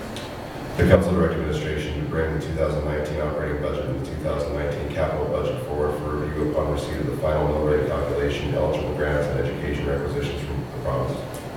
Look for a second. Councilman Minogue. Any further discussion? Councilor Thorson, anything to add? No, that's nothing for me, thank you. With that, I'll call for the question. All in favor? Opposed? Councilor Thorson, how do you vote? In favor. Carried. Thank you, Council and Administration. Moving on to 6.2, City Manager's Office. There's nothing new to add to the agenda at this time. Just keeping in mind as I'm looking through this, there's nothing new to add. Okay. 6.3 to the City Clerk. City Manager to the City Clerk. Thank you, Worship. I'll ask Lisa Moody from our Assessment Taxation Department to come forward to present 6.3.1 Community Service Building lease agreements. Councilor Thorson? Yes. Okay. Good afternoon, Your Worship and members of City Council. The request for decision that I'm here to present is the Community Service Building lease agreements. Administration is recommending to enter into lease agreements with the Community Service Building tenants at the current rate, effective January 1st, 2019. Administration presented the Community Service Building lease information report at the Governance and Priorities Committee meeting on October 22nd. Administration is currently conducting a high-level review on city-owned community facilities, including the Community Service Building. The reviews that are being completed are to evaluate the economic and operational feasibility. The objective of the analysis is to identify any operating constraints and ensure that our capital investments are serving the community at the highest possible level. This review will not be completed before the Community Service Building lease agreements come to expire. An external real estate agent completed a lease rate review and has advised that the market rate is $15.96 per square foot. The current nonprofit lessees are paying an annual rate of $12.15 per square foot, and one for-profit lessee is paying a rate of $16.21 per square foot. The cost recovery rate, if considering the necessary capital improvements over a 10-year period, would be $25.92 per square foot. Administration is working on having all lease agreements at market rate. However, in this case, the intention is to enter into a one-year lease agreement at the current lease rates being below market until the facility review is completed and administration has further direction on how to proceed with the future of the building. The proposed options include that Council approve the request to enter one-year agreements at the current rate effective January 1st, that Council approve entering a one-year agreement at an alternate rate effective January 1st, or that Council direct administration to bring back additional information. The governance implications, according to the Lloydminster Charter, Council decision is required to lease city land at less than market value. And budget implications, our building maintenance has budgeted for lease revenue in the Community Service Building for 2019 at the same rate as our 2018 budget. Please note in the attachment of the current lease rate schedule, the addition of a meeting room has been included since the information report was presented in October. The city has a management agreement with the Chamber of Commerce for this meeting room, and the city receives 25% of the meeting room revenue. The estimated revenue for the city that we will receive for 2018 is $3,465. Thank you. Thank you, Lisa. Questions, comments?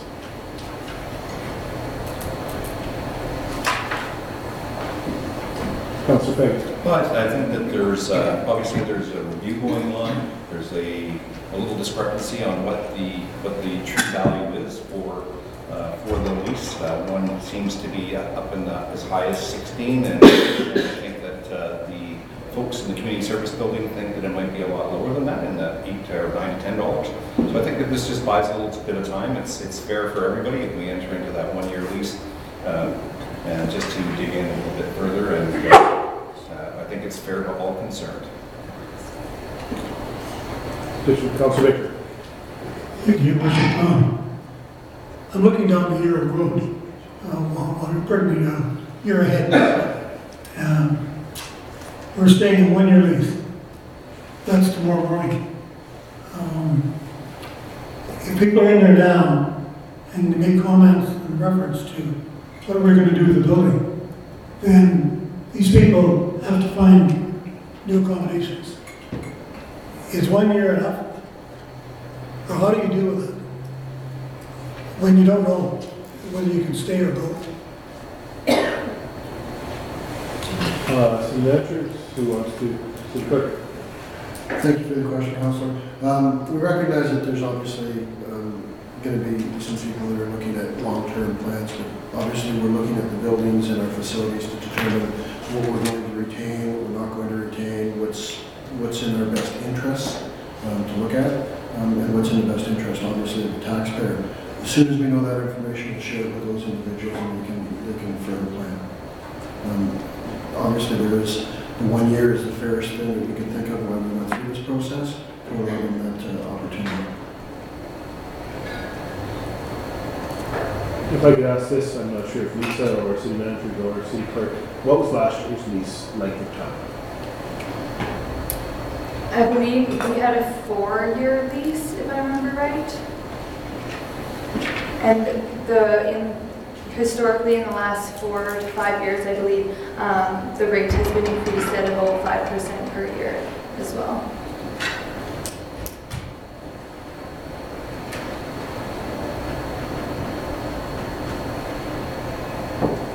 Thank you. Councilor Boucher. Yeah, as I look at this, a couple other variables, I guess, that are sort of coming to the forefront for me, and one is that I guess as we've begun some preliminary look at these facilities, and we look at the community services building, all we need is one major event in that building, and a failure of some part of it will be well beyond sort of the 60% number that's used in looking at, when you decide the building is no longer viable. So, given the age of the building and where it's at, I'm concerned that it's one of those failures could happen, and sometimes they're preventable and sometimes they're not. And the challenge in putting a 4-year lease together or replicating that lease is that if there's a failure in 2 years, what's our legal obligation for the balance of the years on those leases? And I think given the sort of the condition of the building and how close it is to that point of no return, if you like, I would not want to go longer than a 1-year term. I think certainly the economy itself at this point would suggest that there are lease spaces available in the city and decent rates. Again, it's sort of what I've heard informally as well. So I think we are late in the game, and I would support the notion of extending it by 1 year. But I think at some point, as we get further into our study, it would only be fair to our tenants to let them know again that we are looking at the building, we're looking at all of the facilities, and recognizing that from an asset management perspective, when we reach a certain point, then we're losing a lot of money on behalf of taxpayers. So I think this proposal is good, and as long as we can ensure that we do in a timely manner that asset review and really get a sense of where we're at around the facility. I think that's in play, and that's important to keep in mind. The rates are lower, and the other part that's sort of the back of my head is that I don't see how we as a city should be in competition with other people who build and lease space for a living, and that's their game. That's how their business is doing this particular kind of work. And the last thing, I've heard conversations about even managing our own restaurants and the LGCC and doing those things. We really want to get out of the business of being in business and let people out there manage it. And I think when we look at this facility, us getting out of this business sooner than later is probably a good thing for us. Any other comments or questions? Councilor Buckingham. Thank you, Worship. We have had lots of discussions about this particular one and done a little bit of research on a few different aspects of it. And I am not in this business, so keep that in mind. However, I would really like to know how $25.92 cost recovery came on that building. What drives that number? There's nothing in this community. Any one of those tenants can move out for the rate they're paying now or less. Where did we come up with $26 a square foot as a comparative in this? I can't get my head around it. I think Pete can speak to that number here. That was for all the upgrades, I remember on a presentation. That was if we did all the upgrades, then that's what the cost recovery would be, correct? Yeah, so that number was based on an average amount excuse me, of 100,000 per year for capital improvements and the cost of our kind of operational activities in the building. So if you added that together, it was giving us 26 something dollars an hour. Now, per square foot. Just to quantify that, the building has a much lower ratio of lease space to your typical building. So if you're in the business of leasing space, you probably have 10 to 20 the very most of non-leasable space. So that's foyers, washrooms, custodial rooms. The building, the community services building has 46%. So that means that we're still having to look after that 46% building that we can generate any revenue for. So when you factor in the square foot of lease space for that overall cost, it makes that figure really high. And it's incredibly high. And part of that is the age of the building and the increased cost for maintaining it. Yeah, no, that's some clarity to me, because that number just seemed out there, really out there. Seems less than it now, but yeah, I think it's good to discuss that out here publicly, because anybody reading that, if I was reading it outside of this, I'd be where in the world, right? So thanks for the clarity. Thank you, Pete. I think that, Pete, if I can ask to follow that question, is that what they refer to as common area? When you talk about 46%, because the hallways are extensively quite wide due to the nature of the original building. Yes, so it's incredibly wide hallways. It was a school building, so they needed wide corridors. Then we have meeting rooms, which is not part of a leased area. It's in the management contract, it's not leased. And we have washrooms, janitorial rooms, mechanical rooms, which makes it a huge proportion. Thank you. Any other questions or comments? Councilor Baker. As far as I know, your bathrooms and hallways are all built into the formula, so that doesn't cut any ice with me. When you got a building, you got a building, and you don't just rent part of it. You have the rights to part of it. The other becomes common space. So those prices are all built into to a normal lease in the first place. My question is, when's D-Day?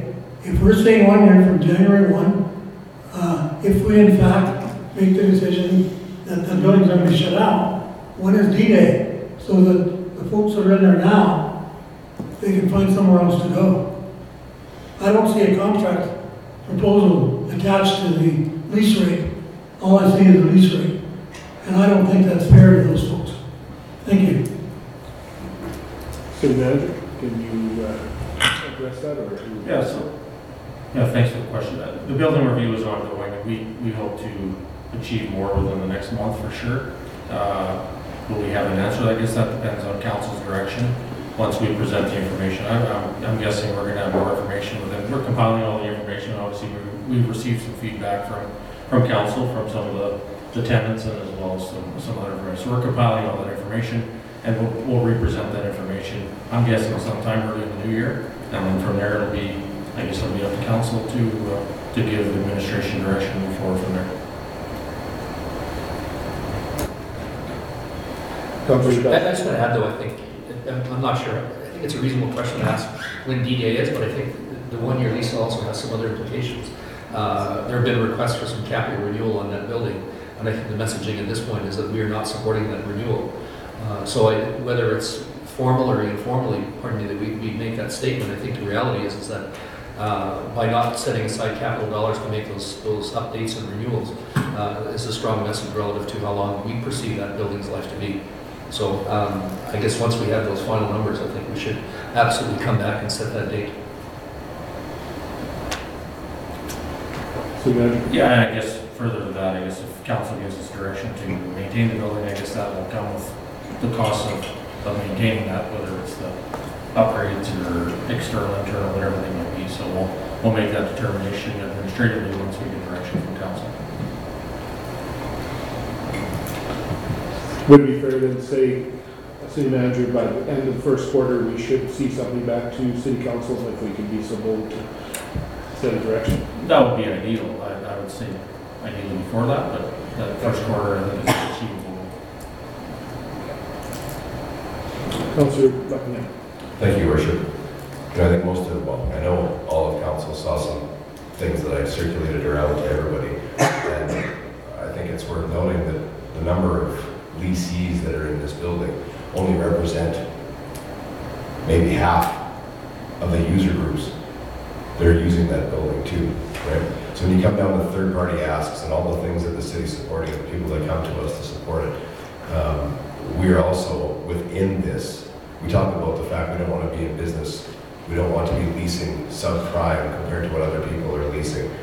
But at the same time, there's 30-ish nonprofit groups that are also utilizing that building. Should we make the decision to move forward in a different direction, you're not only having to deal with the leaseholders in there, you've got 30 nonprofit groups that have to find a new place to call home for their meetings, for their meeting space, for everything else. So I think that we need to be real cognizant of the fact that it's not just the number that's on this sheet. There's a lot more to this decision than what it shows. Your Worship, if I could just add to that, I think that's a great point, and I think the other part I would ask though is, so what is the public prepared to pay for in tax dollars to support that? I mean, what's that going to be? So if the public wants to buck up $1 million to make sure that building keeps going, you can come back with another 2.7% on the budget. But right now, I would say, given where we are and where we're asked to trim our budget, it just doesn't make any sense. That money doesn't come from nowhere. It has to come from the taxpayer. And so our job, quite frankly, is to spend it fairly in a way that's going to make sense and in a way that it's going to make sure we have the appropriate return. So I sympathize, but I do know there are other organizations in the community that have meeting rooms that are free. And we used them in the past when I was with the public school division. The school division has an office in the basement that I'm sure they'd be more than willing to let out. Catholic system has space. The cooperative, both of the banks, Synergy and Commonwealth, that's not service, they have rooms that they've let other organizations use for free as well. And certainly they're very much in, I would say, in keeping with wanting to support the various groups that are out there. But I think it's for us to share and own all of that and then pass it on to the taxpayer. I'm concerned about that. I appreciate it, but I think in the end, if we're going to come back and say we need another 2.7% because of that, I want to push back on that. Yeah, for me, I think it's just important to note that if people that aren't as so involved in this as we are and the tenants that are within that building are, we're discussing this in a public forum. I think all the information needs to be out there. And in nothing that's come forward thus far has that part of this been shown to anybody. So I just wanted to have it out there. Councillor Baker. Well, Your Worship, when the city was busy, the space wasn't available. All of a sudden, there's some space available, and we think it's always going to be available. What's going to happen to these rents? They're going to jump the day that the economy kicks into gear again. And these charitable groups, I don't know how much money we took taxpayers' dollars, gave away $1 million today to the charities and nonprofits. And we're talking, I don't know how much we're talking here, $40,000? And some new windows? You tell me in 3 years ago, in the rental rates in the city, or maybe 4 years ago, I stand to be corrected, you could rent anything for just about any price. There was people living in basements, 4 and 5 beds in an open basement. That's how busy the city was. And we said, oh, go sleep wherever you want. Forget about the bylaws and the rules. That's basically what we did. Now, because we got a little downturn, we think we're going to change things. Well, there's 3 sets of rules in city council. There's a right way and the wrong way, and there's a political way. Don't forget that. I've told you that before. And I'm just saying, be careful what you're doing here. Because you're dealing with a lot of groups and are donating a lot of time to this community. And I also understand that some are financed better because of what they do. And it's because of the deliverables of what they produce. And people have tendencies to fund some things more than others. But at the same time, if we think we need these services in our community, we better have a hard look at what we're doing here. So thank you, Mr. Thank you, Councillor. Councillor Monroe. I think I'm renewing the lease for 1 year. It gives us the time to complete the review that's in the progress of getting done. It's fair to all parties involved. It's fair to council, giving us an educated, making an educated decision, having all of the information.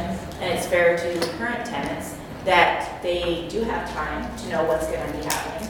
And at least it's fair to our taxpayers in terms of what we're going to ask them to commit to should we decide that we want to proceed with carrying on the ownership of the building and doing the repairs and upgrades that it requires. So for me, the 1 year is maybe not as long as the current leaseholders would like, but it's also puts us in a position that we aren't stuck committing to something that really isn't going to benefit them or our community in the long run. So for me, I'm comfortable with the 1 year renewal. So I think in the discussion I've heard discussing the matter of the 1 year lease, we've brought forward several items I'm sure administration's made note of, which will need to be dealt with when that report comes forward. I think there's the groups that are mentioned here on the lease. There's 30 or so nonprofit organizations and options that need to be explored. So I'll look to that back to administration for that report when it does come forward in the spring to ensure that we have a full picture. I think that's kind of what I've heard from council today is they're looking for a full picture moving forward. But currently we have a motion or a resolution that I'll ask council for direction on as to how we proceed from this point on. So I'll look to council for direction. Council Dodge. The council direct administration enter a 1 year lease agreement with the existing community service building tenants at the current rate effective January 1, 2019. Seconder, Councilor Monroe. Any further discussion? Not seeing any, I'll call for the question. All in favor? Opposed? Carried. Could I ask council to entertain a 5-minute recess? So moved. So, Councilor Dodge, seconder. Councilor Fagner. All in favor? Opposed? Carried. 5-minute recess. Perfect.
I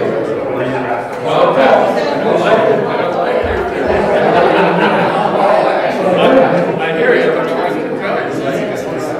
It affects somebody who actually. The reason we added to your salary is because they're willing to take a lower that's to your salary. Increase your salary because they're not going to give you that $1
What's the spelling?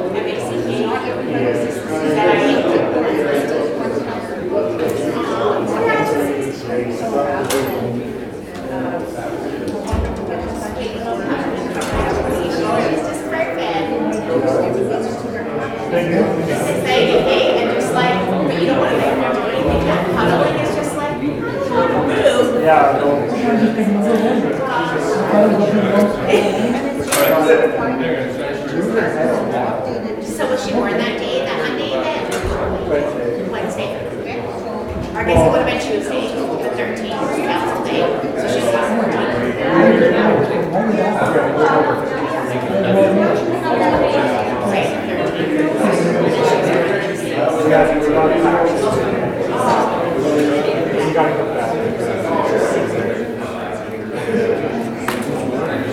No, I'm actually good. This is I'll be floating again here sooner or later.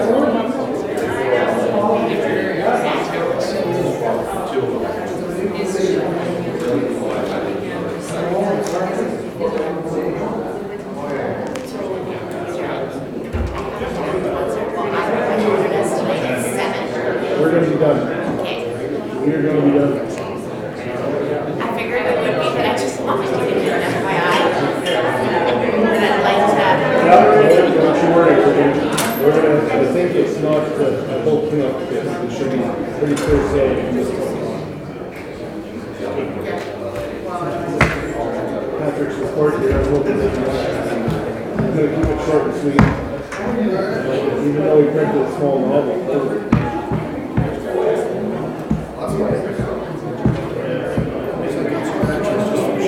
Yeah, you finishing your call and drop the album and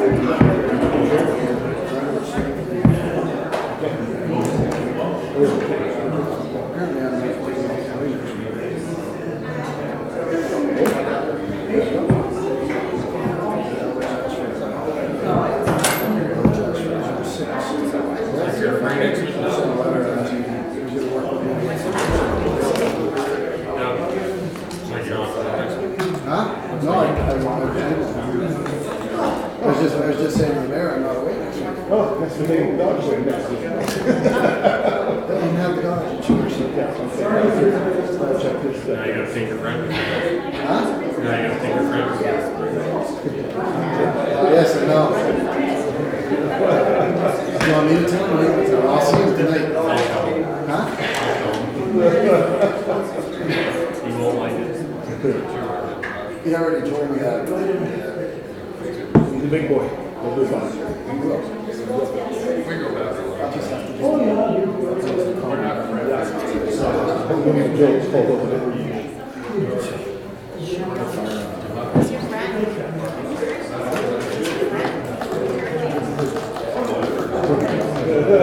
He's got to get lots of friends. Lots of friends.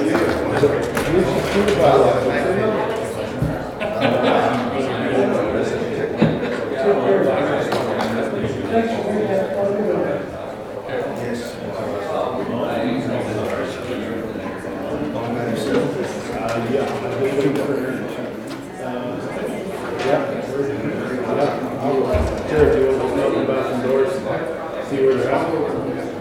If you give them 2 minutes to go to the washroom. 5 minutes.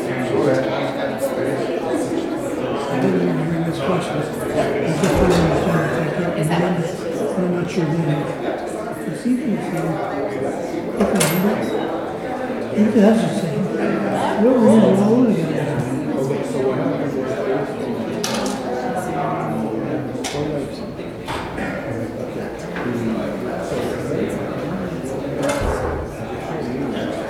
Between all those tests. The story is See, all you can send is 20 bucks. Oh, really? Oh, that's okay. I just, not that I'm, my provision should be but I don't do it.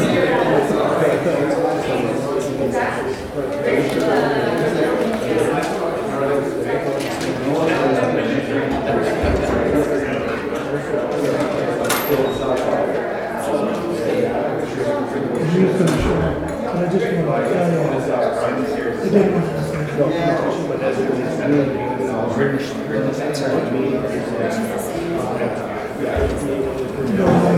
I'm just saying I lived with you.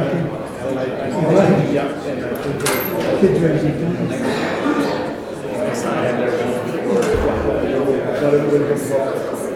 I'm just going to make sure. We're coming around.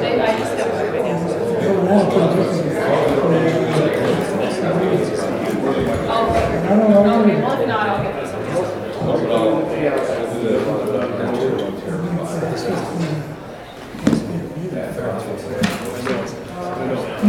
Yeah, me too. All right.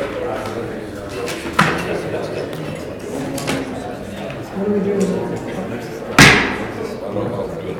All right, if I could look to council for motion to come back to the budget. Motion to reconvene. Councilor Diachuk, seconded by Councilor Fagner. All in favor? Opposed? Carried. City Manager, on to agenda item number 6.4.1.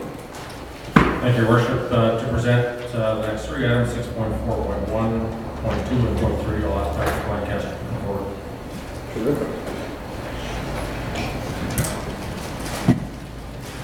Thank you, Your Worship. Good afternoon, Council. Welcome, Patrick.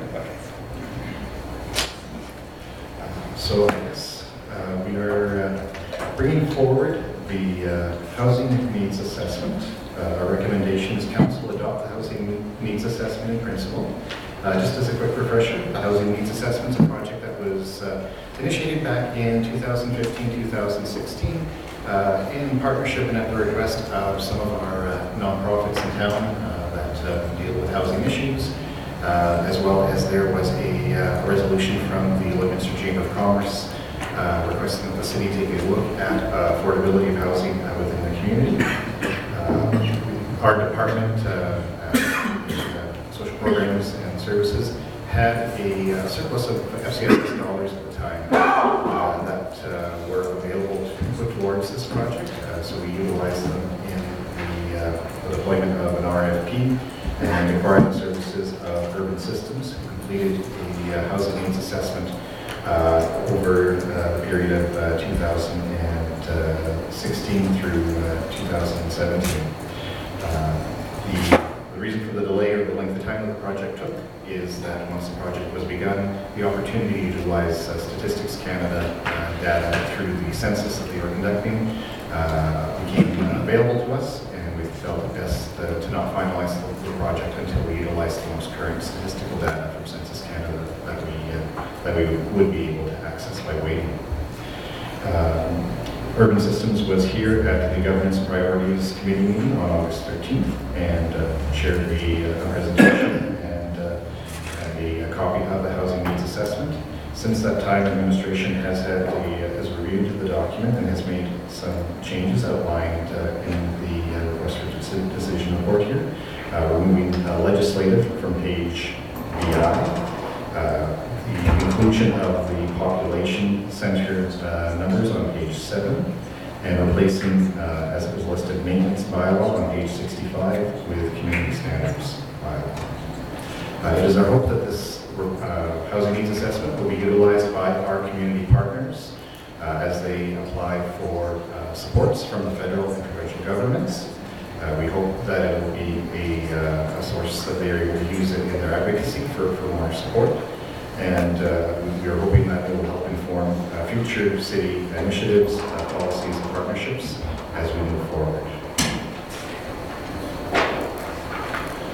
So at this time, I guess the options that we're presenting to Council is that Council adopt the Housing Needs Assessment Report in principle, that Council does not accept the Housing Needs Assessment Report in principle and directs administration to gather further information, or that Council does not accept the Housing Needs Assessment Report in principle.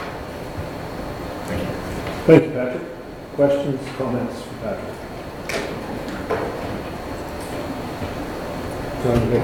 Thanks, Worship. I think, again, doing this kind of study has been, I think, an important exercise for the city in terms of understanding where it is and what our role is as city council and sort of having a look at the kind of needs that our city has.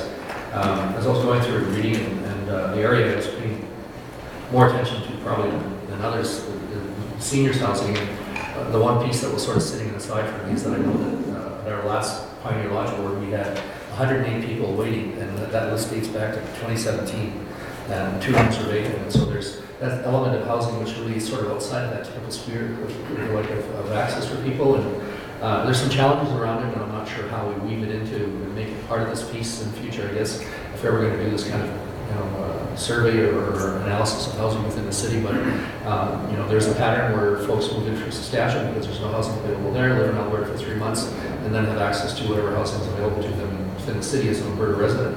And we really are we're supporting both sides of the province in these efforts, and I know we've spoken with the politicians that are responsible for this, and they acknowledge that, the reality is across Saskatchewan, let alone here in Lloydminster, there are challenges particularly around this, but those numbers in some way, I'm hoping that they go back through it again and trying to use those numbers in a way that we can argue for, certainly the ministries in Saskatchewan are adding support, and I know they've added some seniors housing in Vermilion recently, and at our last meeting we talked a bit about that, providing supports for seniors. But that part of here is one I think, that's going to be a challenge for us coming up in the future, demands placed on us, particularly as we grow and our population ages. The other stat I think was that we were losing, I think, 2 patients every month or 2 months, or 2 patients to residents, and we're now losing 1 per 3 months. So we're seeing that health and practices in terms of diet and all the rest of it are elongating people's lives, which is a good thing, and that's what we want. But what's happening is it's making that list go longer and longer and longer, and that's an element of our housing where, particularly level 1, where people just come in and reside and rent and use the food and laundry facilities on their own kind of thing. That element of that really did for me, I was wishing now in hindsight we had an opportunity to sort of tease that a little bit more, but we have enough of that information. But I think when we start adding this information all together, it gives us a picture where we're pretty clear to identify those needs. So, Patrick, you've identified the Chamber of Commerce and other organizations. Was this, once this report is received, in principle, be able to share that with all the other organizations electronically so that they can pick up on it and go from there? Yes, we already have the document in PDF format, and it will be ready and available for any organization that wishes to have a copy. Excellent, because I think there's so many nonprofit organizations that are touched by this study and use it for, like you say, grant funding, or as it was talked about, for federal and provincial monies to access it. It builds the case. We've actually helped lay the foundation for their work. I hope to move forward and certainly go after those monies to help continue to do the work, because this is that part of the city where the social needs of the city, we end up on as a municipal issue. It's not our desire, but it is what is part of the fabric of this community, and I think the FCSS, again, back to the former council and the administration, appreciate you using surplus money that was there, or money that was in excess, to do a report that has value to those certain groups. And I think this will be well received by everybody, and I know I plan on mentioning it to groups once this is carried by council today, to ensure that they do get that information. So, thank you. Any other comments for council? Councilor Baker. Yours, thank you. Legislative responsibility. Can you explain that to me? I know what it means, but how does it apply here? In regards to the report, it was removed from the report, as the report had previously stated that the municipality has a legislative responsibility to provide housing. After review by administration, we removed that statement from the report. So it freed us, Councilor Baker, I think that's what you're looking for. In the original report, it said that it was our responsibility, but that correction was noted from the original report. Because it is actually, I believe, more of a provincial legislative responsibility than anyone's, based on the way that, going back to the Constitution and all the federal provincial relationships, I think housing is a provincial responsibility. Correct me if I'm wrong, Patrick. I'll defer to the city clerk, but I believe that's correct. I'm not sure if it's federal or provincial, but it's certainly one ours. So that's why it was removed and noted. I guess I'm trying to, you look at the big cities, Your Worship, you listen, you read the FCN reports. Housing, housing, housing, housing. They talk about it every day.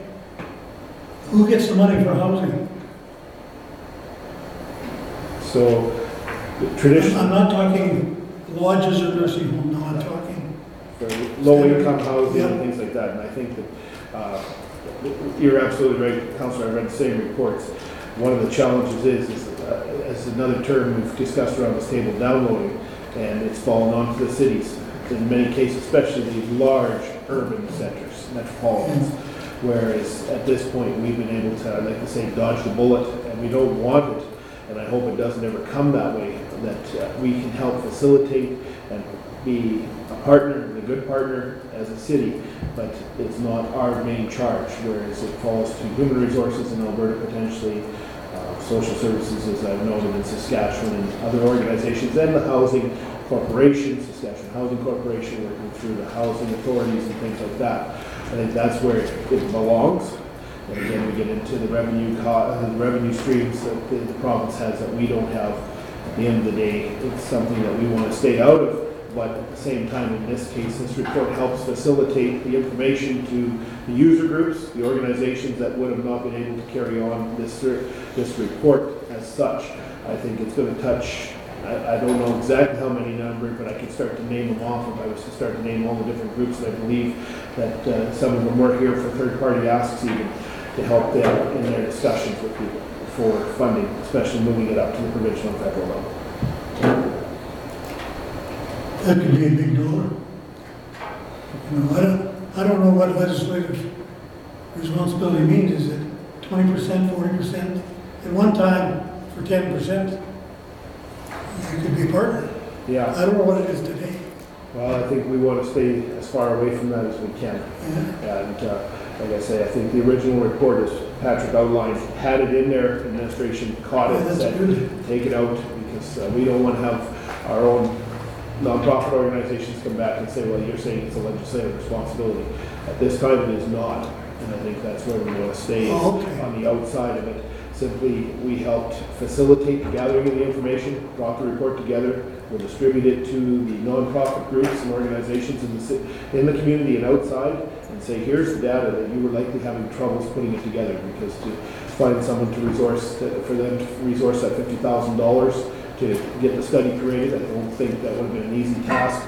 That just as we've done with the Health Foundation, the city led the charge, brought the information together, and we'll be able to give them the document and say, now here you go. And it's as current as 2016 population statistics. That'll give them, I think, fair ground to work with.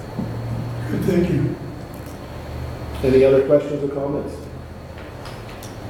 Not seeing any, I'll ask for council for direction on the recommendation. Councilor Buckingham. The council adopt the housing needs assessment report in principle. Seconder. Councilor Fagan. Any further discussion? Not seeing any, I'll call for the question. All in favor? Opposed? Carried. Thank you, Patrick, on that one. We'll move on to 6.4.2. Leave you at the front there. All right. Thank you, council, and worship.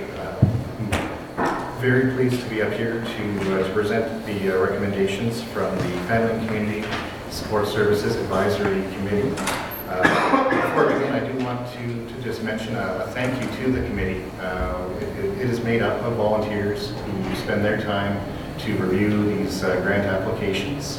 And taking a look at the grant packages that we gave them this year based on the number of applications that we received, I kid you not, each package was about 500 pages, double-sided, of detailed grant application, financial statements, and supportive letters and documents for each of these applications. So our committee did not have an easy time going through these, and I do want to commend them for their. It's a hefty binder, so I do want to commend them for the time, their own time that was put into reviewing these and coming together for our meeting to discuss. So having them come prepared and we'll write on those grant applications really makes our conversations more informed and we're better for it. So I appreciate their efforts on this.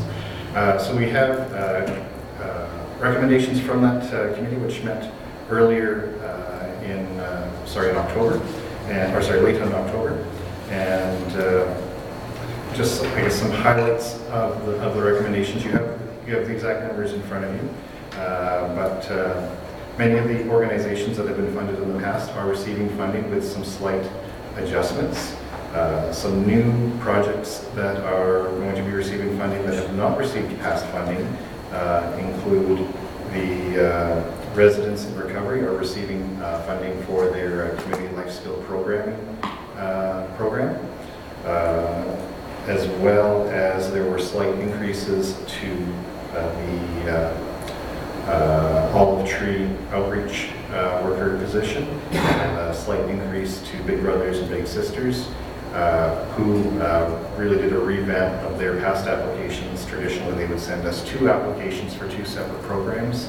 The request of the advisory committee in the past, they have actually combined their programming into one singular ask so that we can better reflect their numbers in the reporting in the future. Just a quick recap of the Family and Community Support Services grant. So this is part of funding or the FCSS program, which is an agreement with the province of Alberta. We share that funding responsibility 80-20 with them, or for every dollar that they spend or contribute, we chip in 25 cents. That agreement with the province for funding for 2019 is in place as of November 12th. We have confirmation of the funding, and they sent us about about $465,000 as part of their contribution program, and then we have a matching amount that goes in. For the allocations, we've set aside $420,000. In the totals for the grant allocations right here, we have that full $420,000 allocated in the grants. Now that is notable in that there is not this year funds set aside for another call for applications for special projects. In the past, I think 3 years, or at least since 2014, you would have seen a call for special projects with some funds set aside from that initial call for another call that would take place for sort of smaller grants later on in the year. The advisory committee is not recommending a call for special projects this year. They had a look at the asks that were in front of them and saw opportunities to invest that full amount at the beginning, and as such are not recommending a call for special call for special projects later in the year. under the FCSS, under the Family Community Support Services Advisory bylaw, we are able to set how many calls for applications that we do in a year. So it could be 3, 4, 5. It could be 1. The number that affects, or the number that happens, it has no bearing on the funding that we receive through the province.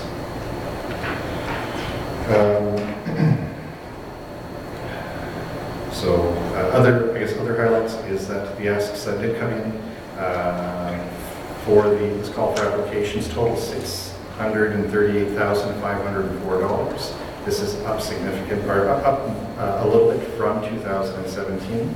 We received 19 applications, which is actually down 1 from 2020. And when you take into consideration Big Brothers and Big Sisters combined, there are 2 applications into 1 that kind of accounts for that. So we have some options on the table. The council approved the 2019 Family and Community Support Services grant program allocation of $420,000, and in addition authorize the FCSS committee to reallocate any unused or returned grant funds, or that council not approve the allocation of $420,000 and direct the committee to reconvene and bring back a new recommendation. Thank you, Patrick. Questions, comments? Councilor Fagan. Well, I think it's great anytime we can work with 80 cent or 20 cent dollars and help the community. That's really great. And your advisory board, I commend them as well. I know that they take this very serious, and it's a lot of work to go through all those applications. And we do have a lot of good groups within the community, and I certainly trust their selections, knowing that they have been thorough and that they've been discussed very heavily during your advisory meeting. So I thank your committee, and I think these are great choices that you guys have come up with. Additional comments? Patrick, the money that we receive, as you stated, FCSS, this is money received from the government of Alberta targeting to FCSS. Saskatchewan does provide other monies that comes through the FCSS department, but we're not dealing with those right now. You are correct. For the funds that we receive from the province of Alberta are earmarked specifically for family community support services. So that would be essentially preventative social services. Very much the programs that are in front of you today fall into that category, as well as the city also operates some preventative social programs that fit into that same vein and constitute our city contribution, or our 25 cents on the dollar, or 20 to 80 portion of the grant agreement. We do receive different types of funding through the government of Saskatchewan, through Saskatchewan lotteries, which the same committee does do allocations on as part of as part of the Sask Lotteries community grant program. Now, a lot of different nonprofits access these funds as well. These ones are primarily targeted towards nonprofit groups that are providing sport, recreation, or cultural programs within the community. Now, because FCSS does stipulate that the funds that go through, to FCSS cannot be used for programs that are primarily recreational in nature, and this is part of the FCSS regulations at the provincial level.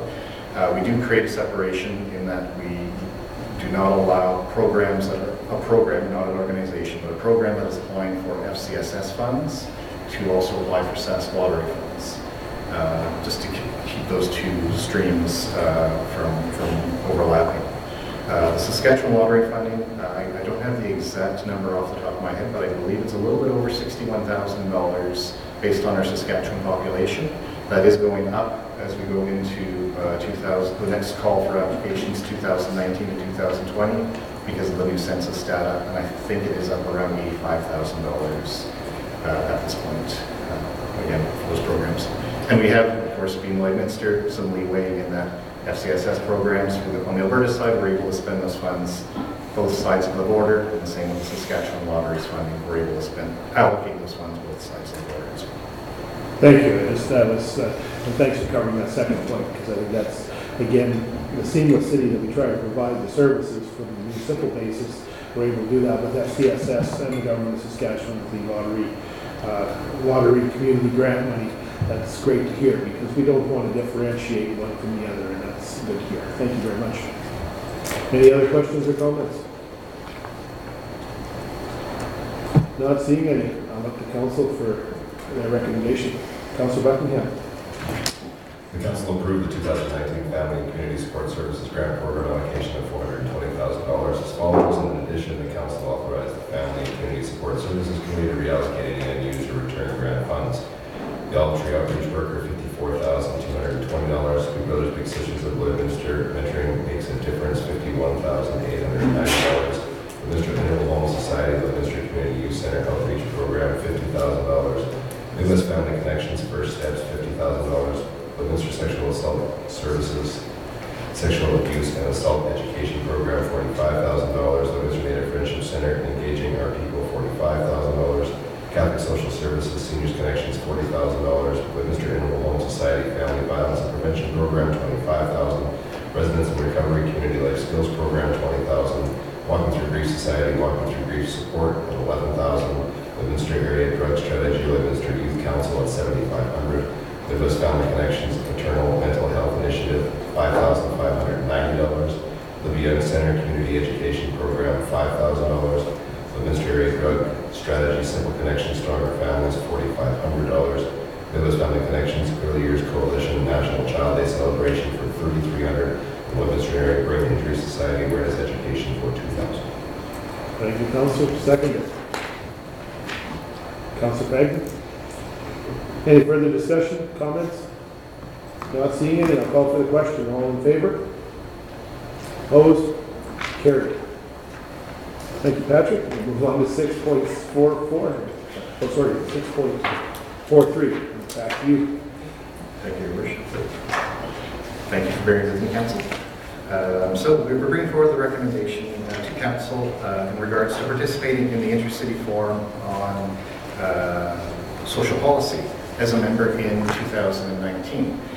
We had the opportunity to present at the Government's Priorities Committee meeting a couple of months ago, I believe it was in August, and we had a chance to speak to a little bit about what the committee does. It's essentially a gathering of different Alberta municipalities or the cities in Alberta to discuss issues of social policy, and it acts as a networking and advocacy group in that the different municipalities are able to bring topics to the table to discuss and share information about how they're addressing different social policies, ranging from recreation access, how they're addressing housing, how they're addressing the opioid crisis, cannabis legalization, kind of a broad spectrum at which is set by the attending members. And it also provides an opportunity to get some face time with different ministries from the Alberta government. There's been presentations from the Minister of Health, there's been presentations from the Finance Minister, and it gives municipalities the opportunity to ask direct questions and engage with them at another table. One of the questions that was brought to us as part of when we presented at the GPC meeting is, what is the cost to the city? So what is the price tag attached with participation? And I wasn't able to provide a very clear answer at that time because the forum was undergoing some discussion about that themselves. At the November 2nd Intercity Forum on Social Policy meeting, the membership had a discussion about how they were going to share the costs of hosting the meetings. And because there is some catering costs, there is some room costs associated with holding the meetings, which take place alternating between Leduc and Calgary. And the cost was determined, or in the past, the cost had been rotated between municipalities on as different communities kind of agreed to chair or to host the meetings. And then it was a little bit intangible. They decided at that meeting to switch to just a yearly invoice that will be shared amongst all of the participating municipalities for $300 per year. So the cost for Westminster to join and be part of or have membership with that group would be $300 annually, which would be invoiced in January of 2019. Should we decide to participate. Some of the membership of the Intercity Forum on Social Policy includes Red Deer, Edmonton, Calgary, St. Albert, Spruce Grove, Airdrie, Grand Prairie, Medicine Hat, Camrose, Lethbridge, Chestermere, Fort Saskatchewan, Leduc, and the rural municipality of Buffalo. At meetings, typically there is an appointed member of council as well as a member of the administration, either the senior manager or most typically it's someone from the FCSS team. That's all I have unless there's questions. Thank you, Patrick. Questions, comments? Thank you for bringing forward that number, Patrick. I think that's always a question when we're asked to join. Costs of $300 is, I think, quite reasonable.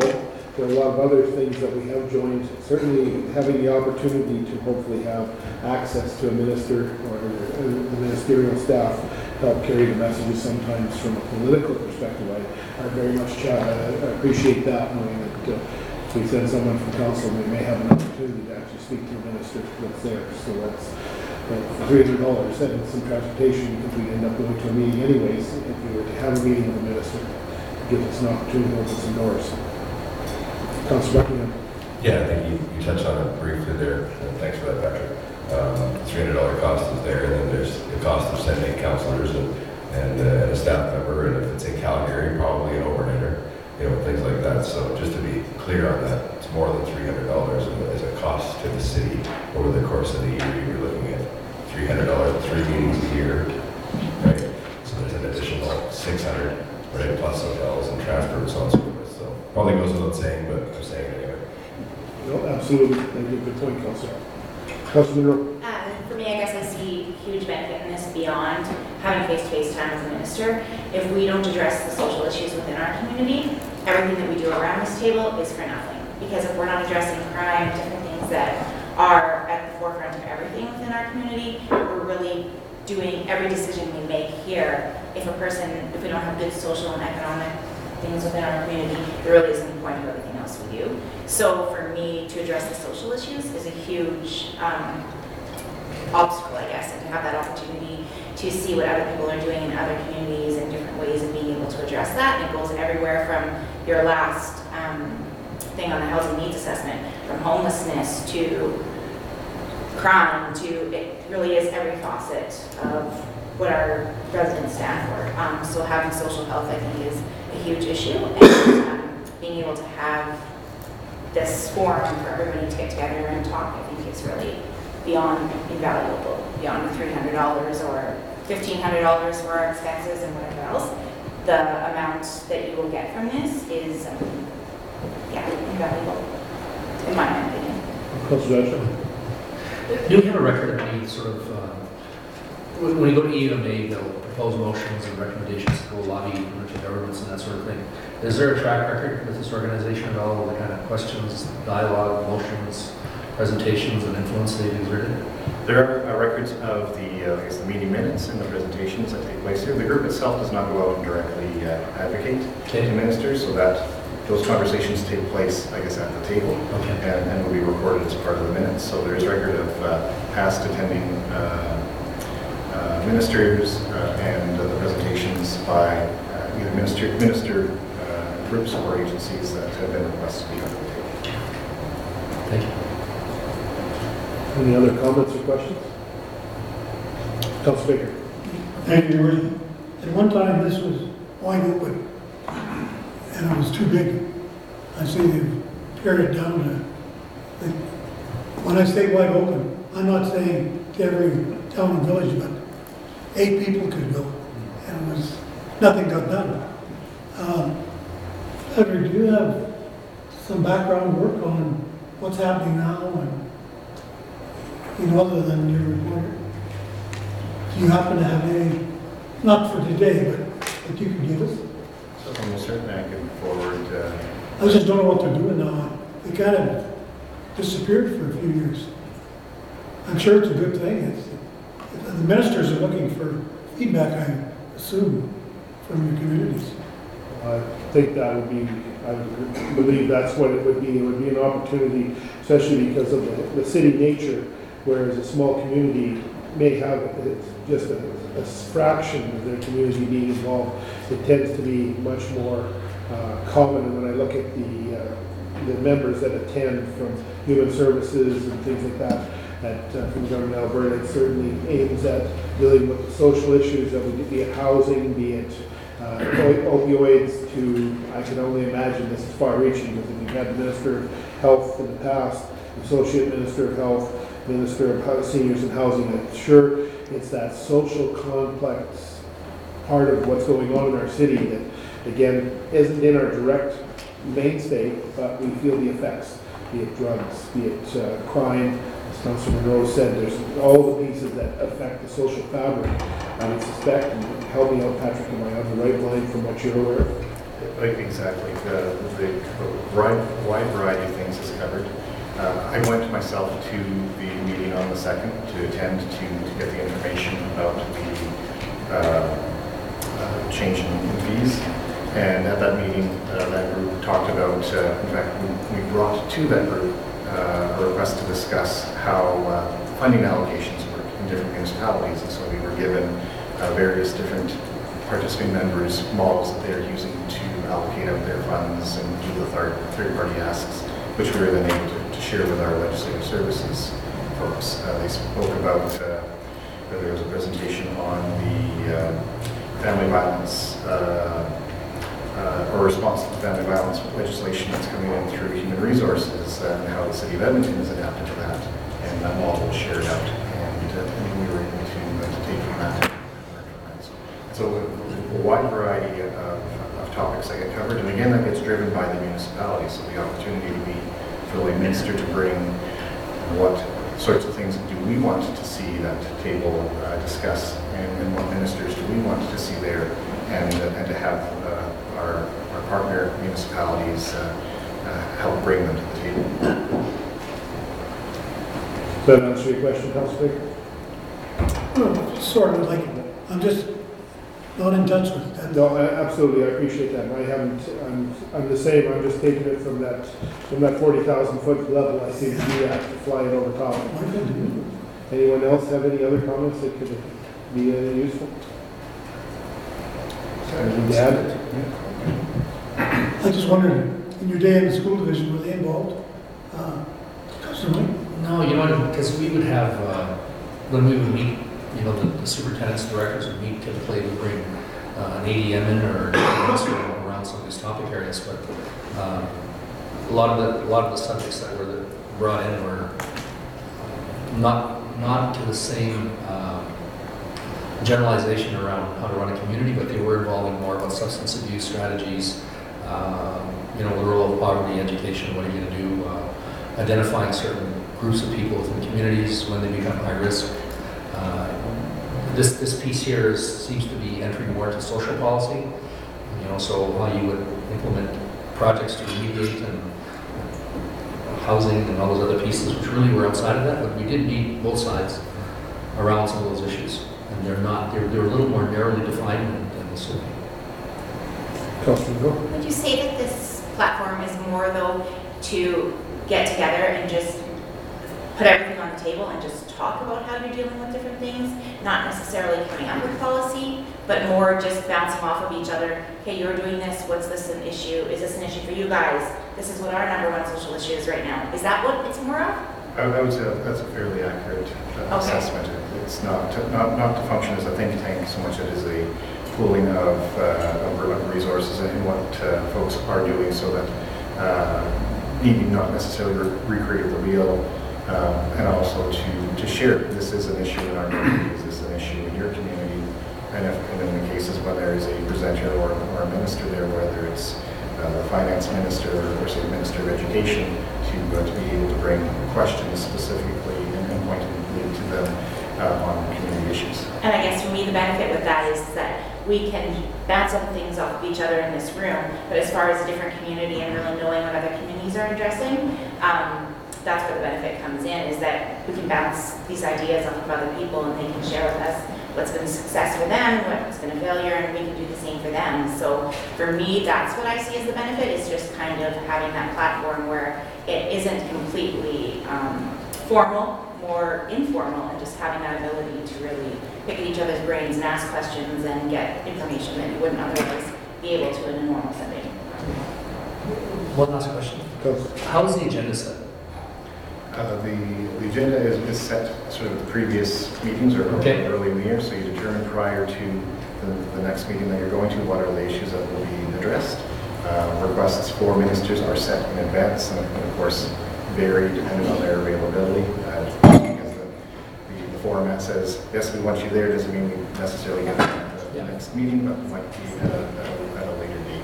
So I think potentially if we saw an item on there and said, yeah, we're not so much interested, you just wouldn't attend. And I would suspect that would be okay. Okay. Any other comments or questions? If not, I'll look to council for direction on the recommendation. Make that motion. Council Council approved participation in the Intercity Forum on Social Policy and designated member of council to attend in 2019. Seconder? Council Monroe? Any further discussion before I call for the question? I would add that we should have a designate as well in the event that someone cannot, and I think that would be our local discretion. So we could have designates for other committees. Yep, absolutely. I'll be putting that on the list and reaching out to council. With that, I'll call for the question. All in favor? Opposed? Carried. Thank you very much, Patrick. Moving on to the agenda, 6.4.4, the city manager.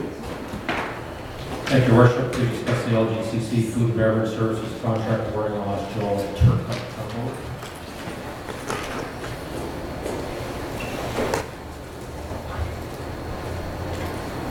Good afternoon. Good afternoon, Joel. So today I'm bringing in our option of the Lloydminster Golf and Curling Center Food and Beverage Services, which we RFP'd. At the October 15th, 2018 regular council meeting, council approved the dissolution of the Lloydminster Facilities Corporation as of December 31st, 2008. Directed administration to contract food and beverage services, curling ice maintenance, and golf pro shop services out. In addition, council instructed administration to bring golf course turf management within the city of Lloydminster operation. Administration issued a request for proposal on October 18th to secure a food and beverage service contractor for a 3-year term. The RFP was posted on the City of Lloydminster's bid and tenders webpage and closed on November 9th, 2018. With 2 submissions being received, one of the submissions was deemed non-compliant and disqualified. The RFP stated expectations on hours, that food and beverage services would be open to the public, and golf tournament responsibilities will be served appropriately. Administration reviewed the proposal that qualified for accuracy based on the criteria set out below. It's in front of you, so I won't go through it there. Administration is recommending that Harvest Home Market be awarded the contract for food and beverage services at the Lloydminster Golf and Curling Center facility commencing January 1st, 2019 for a 3-year term, with an option to renew the contract for an additional 3 years. In year 1, the city will receive $31,429.20. Estimated addition $16,920 being generated in revenue from rental fees in the dining areas. The city anticipates $48,349.20 in revenue for 2019. Options. Council approved the award of the food and beverage service contract for the Lloydminster Golf and Curling Center facility to Harvest Home Market at the rate of $31,429.20 in year 1. $34,286.40 in year 2, and $37,143.60 in year 3. The agreement shall be for a 3-year term, with the options to renew for the additional 3-year term commencing January 1st, 2019, and that the mayor and city clerk be authorized to sign and seal all necessary documents. The second choice, of course, the council requests additional information for administration. This will result in delays in finalizing the contract for food and beverage services at the Lloydminster Golf and Curling Center facility. I should also add the second option, that the SLGA liquor license that Harvest Home would need to get could take up to 30 days, so the whole thing could be delayed. So with that, I'll ask for any questions. Councillor Buckingham. Thank you, Your Worship. Thanks, Joel. So their end goal here is to be up and running January 2nd, 3rd, or whatever, when holidays are over, correct? Absolutely, So there'll be no real bump in the road to any facility users there. They're going to have services from the city until the end of the year, and they'll have something set up right away should this get approved. Absolutely. Okay. That's in discussions we've talked, they've been able to accommodate. Good, thank you. I have to agree. It comes up that we went from negative to a positive. Thank you very much for the efforts of the administration on this matter. I think this is a clear indication that we were discussing earlier that sometimes the city is not in the best business of doing business. And I think we've got out of the business and we have an opportunity to turn it to a local business that's already existing in the city that wants to change their locale, and we can help facilitate that. And it's a win-win for the community as well as for the city. I think that's a tremendous step in the right direction. Any other comments to add to that? Yeah, I certainly enjoyed they've got a lot of experience, and they were the type of vendor that I was hoping for initially, somebody that will take a look at some of their opportunities as far as catering goes and doing some specialty things on the menus. And I think that they've been in business long enough, they know what it takes to put in those extra hours and to work that, which just doesn't work if it's going to be employees. So by having ownership there and active, I think you're going to be pretty pleased with the outcome there. So I'm a happy guy. Anything else? If not, I'll entertain a motion. Councillor. The council approved the award of the food and beverage services contract for the Westminster Golf and Curling Center facility to Harvest Home Market at a rate of $31,429.20 in year 1, $34,286.40 in year 2, $37,143.60 in year 3. The agreement shall be for a 3-year term with the option to renew for an additional 3-year term from January 1st, 2019, and the mayor and city clerk be authorized to sign and seal on this state articles. Seconder? Councillor Stachek? Any further comments or questions before I call for the question? Not seeing any. All in favor? Opposed? Carried. Thank you very much, Joel. Great work. Moving on to agenda item 6.5, operations, and 6.5.1, up to the city manager. Thank you, Your Worship, to present 6.5.1 Commercial Development, Building B, 8124 Bush Street, Dallas, Roxanne, and Concord from Planning Development. Thank you, Your Worship, Council. Before you is a proposal for new construction in what is known as the Hampton Square. And the recommendation is that Council approve the restaurant with drive-in identified as the Building B at 8120 44th Street, subject to the following conditions. The underground services must be met with the satisfaction of the development coordinator and comply with municipal development standards. Construction shall conform to the Land Use Bylaw 5/2016 and all other federal, provincial, and municipal regulations, bylaws, standards, and policies that apply. Applicant must obtain a building permit through Superior Safety Codes.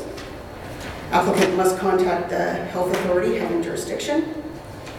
Any signage required for this development will require a separate permit application to be submitted. And applicant is responsible to ensure continuous cleanup of construction debris tracked onto any public roadway. In May of 2014, Council approved a site plan for the Hampton Square project in the DC 5, Direct Control 5 district, as part of the Co-op Gas Bar and Rock Creek Commercial Retail Unit application. This approval included the building currently known as Brown Social House, with the proposed future hotel and 2 more commercial retail units.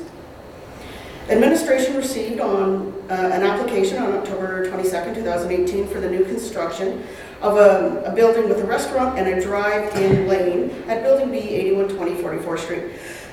Drive-in, by our definition in the land use bylaw, is for fast food, bank, drive, etc. A drive-through is defined as quick lube, oil change, or car wash. So that is why it's a drive-in application. The change in the site plan from the commercial retail unit to the restaurant with the drive-through results changed that in a change that is required to be taken to council with the decision. The parking and queuing meets the minimum requirements of Land Use Bylaw 516. The applicant will be responsible to ensure that all parking and maneuvering areas are paved with asphalt. The city currently holds a letter of credit for this property as landscaping security in the amount of around $252,000. There is an existing access agreement with the abutting property to the east that will allow for a portion of the drive aisle to encroach onto that property. Since the lands are direct control, administration advertised the application in the local paper on October 25, 2018. Letters had also been mailed out to abutting landowners within 30 meters of the subject lands, as required through Land Use Bylaw 516. No concerns have been received. Subject lands are adjacent to C2, the Highway Corridor Commercial District to the north, east, and south. Additionally, the lands are part of the Highway Corridor Commercial Overlay. Should this application be approved by council, the decision will be advertised in the local paper and residents will be given an opportunity to appeal the decision for 21 days. Should council not approve this application or a portion thereof, the applicant has the ability to appeal to the MD. Option number 1, the council approved the restaurant with the drive-in identified as Building B at 8120 44th Street, subject to the following conditions. Underground services must be met with the satisfaction of the development coordinator and comply with the MDS. Construction shall conform to Land Use Bylaw 5-2016 and all other federal, provincial, and municipal regulations, bylaws, standards, and policies that apply. Applicant must obtain a building permit through Superior Safety Codes. Applicant must contact the health authority having jurisdiction. Any signage for this application is requiring a separate permit, and the applicant is responsible to ensure the continuous cleanup of the construction debris that may be tracked onto public roadway. Thank you, Roxanne. Questions, comments? Councilor Baker. Thank you, Ryan. Just one question. The queuing, that's always has become a problem over the last number of years. There's a lot of drive-in restaurants. Having enough queuing space. Oh, okay, yeah.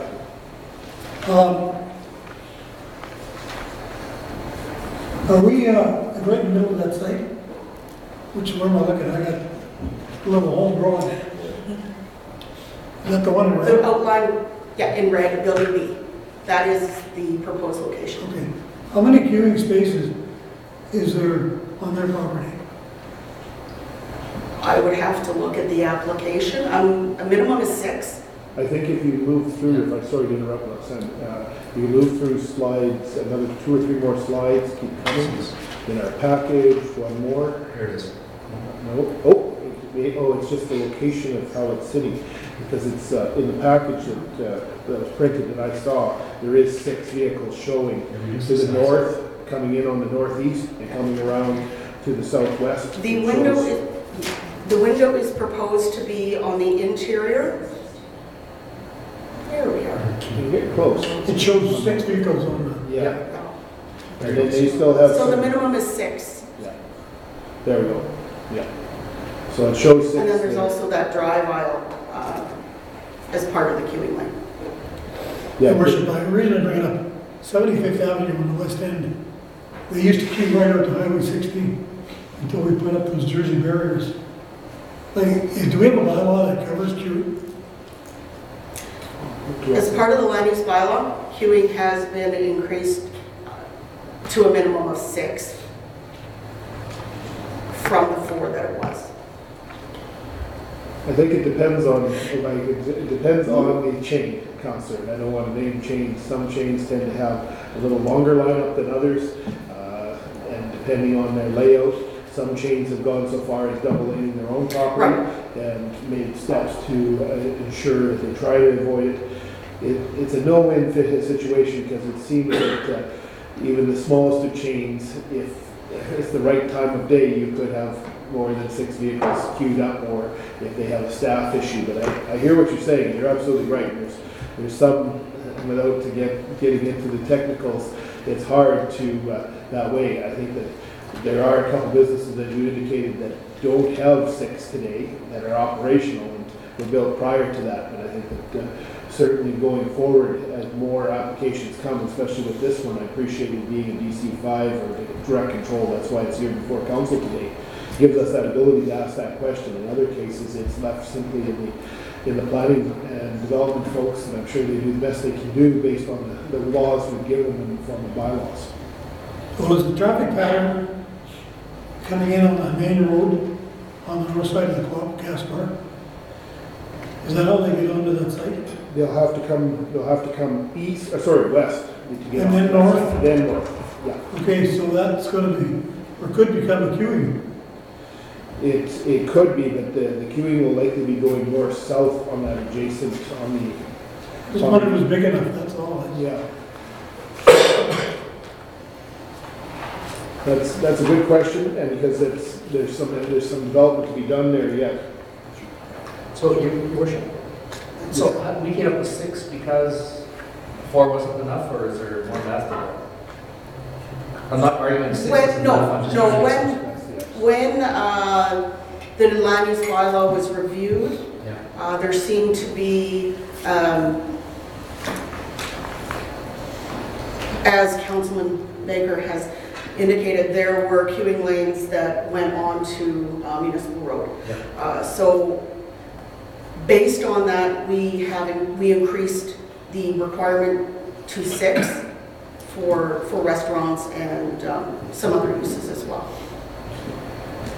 Because I'm thinking of the one just by Sobeys there, they actually have room for 6 on their property, and people queue up alongside the other store on the other side. We've also increased the queuing lane, or the queuing size to a minimum of 6 meters per unit per car. So even if the car is a smart car, it still has 6 meters allotted. Well, met the bylaw, I guess. Right. The bylaw at this point has the minimum of 6 queuing spots is the minimum, and this meets that portion of the bylaw under the special regulations as well. Well, Your Worship, I'm glad to see there's another business going on. Well, I'm extremely excited too. We've heard enough of the negative. It's always great to see someone that's prepared to invest in our community and build. It's an area that had was planned for development, and certainly it's a great area to develop out there, and I'm sure it'll be an added asset to that portion of the city from that perspective. Any other questions or comments? I'll make the motion. Council approves the commercial development identified as Building B, 8120-44th Street, subject to the following conditions. A, the development is a restaurant with a drive-in. B, underground services must meet with the satisfaction of the development coordinator and comply with municipal development standards. C, construction shall conform to land use bylaw 5-2016 and all the federal, provincial, and municipal regulations, bylaw standards, and policies that apply. D, applicant must obtain a building permit through superior safety codes. E, applicant must contain the health authority having jurisdiction. F, any signage required for the development shall require separate permit application. G, applicant is responsible to ensure continuous cleanup and construction of the retrack onto the public roadway. Seconder, Councilor Buckingham. Any further discussion or comments? Not seeing any, I'll call for the question. All in favor? Opposed? Carried. Thank you very much, Dr. Thank you. Moving on to 6.5.2, I'll look to the city manager. Thank you, Your Worship. To discuss 6.5.2 water and wastewater maintenance services, I'll ask Karen Milrose to come forward. Good afternoon, Your Worship and Council. Good afternoon. So in October 16th of 2018, the city issued a request for a proposal for a 3-year water and wastewater maintenance service agreement. Within this RFP, we included specific mandatory requirements in terms of the location of the shop or office area for the proponents. And the intent of that is to ensure that the successful vendor would have the capability to respond to emergency type of repairs within a 2-hour period. We also included a specific requirement on continual experience within the similar scope of work. to ensure that the successful vendor would have the knowledge and experience to do this type of work, as repair work usually involves a lot of troubleshooting and a lot of unknowns. On the financials piece, we required the proponents to provide a quote or a pricing for specific projects, just to substantiate the per hour rates that the proponents are putting forward. And based on, we have received 2 proposals, one from Rustway Construction Limited and another from Top Grade Construction. And when we evaluated both proposals, Rustway came in at the highest score based on the technical and financial scores. So the options that are being put forward for council is the council approve the proposal from Rustway Construction Limited to approve the water and wastewater maintenance services for a period of 3 years with an annual contract value of $495,500 excluding GST, and that the mayor and council, the mayor and city clerk be authorized to sign all the necessary documents, or that council direct administration to bring forward more information prior to making a decision. Questions, comments, council? So Karen, I guess, just so I'm absolutely clear, we're basically offering a contract to Rustway, and it's based on an hourly service. So we're basically planning on spending up to $495,000, but we do not necessarily spend $495,000. Yes, sir, that is correct. So Rustway's scope of work is mainly on emergency and scheduled repairs. So the contract is based on an hourly rate. We budget for a certain amount of repairs, say X amount of main repairs, X amount of valve replacements and whatnot. And for 2019, we have budgeted $495,000. So if we have a nasty winter, we'll likely potentially exceed that.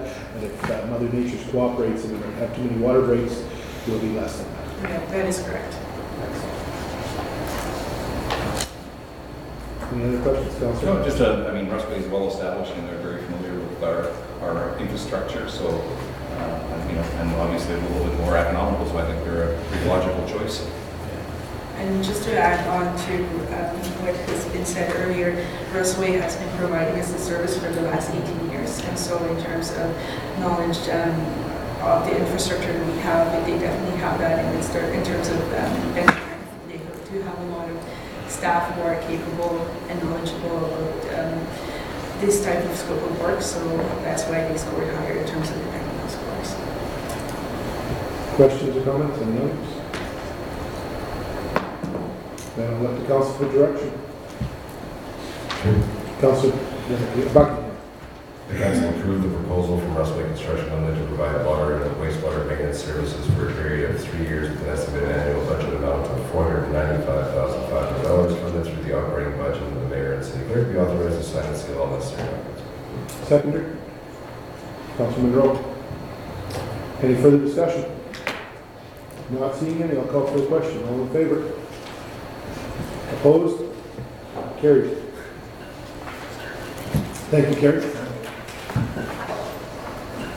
Moving on to the agenda, looks like to bylaws 6.7.1.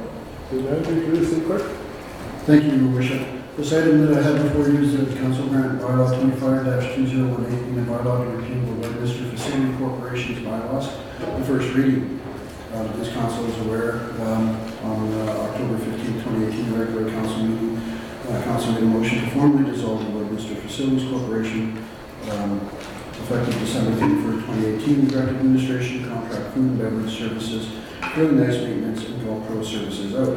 In addition, council instructed administration to bring golf turf management within the city of Westminster operation, repealing bylaw 35-2010 and bylaw 3-2012 is the next step in the administrative process to dissolve the Westminster Facilities Corporation and will ensure that city bylaws remain up to date and current.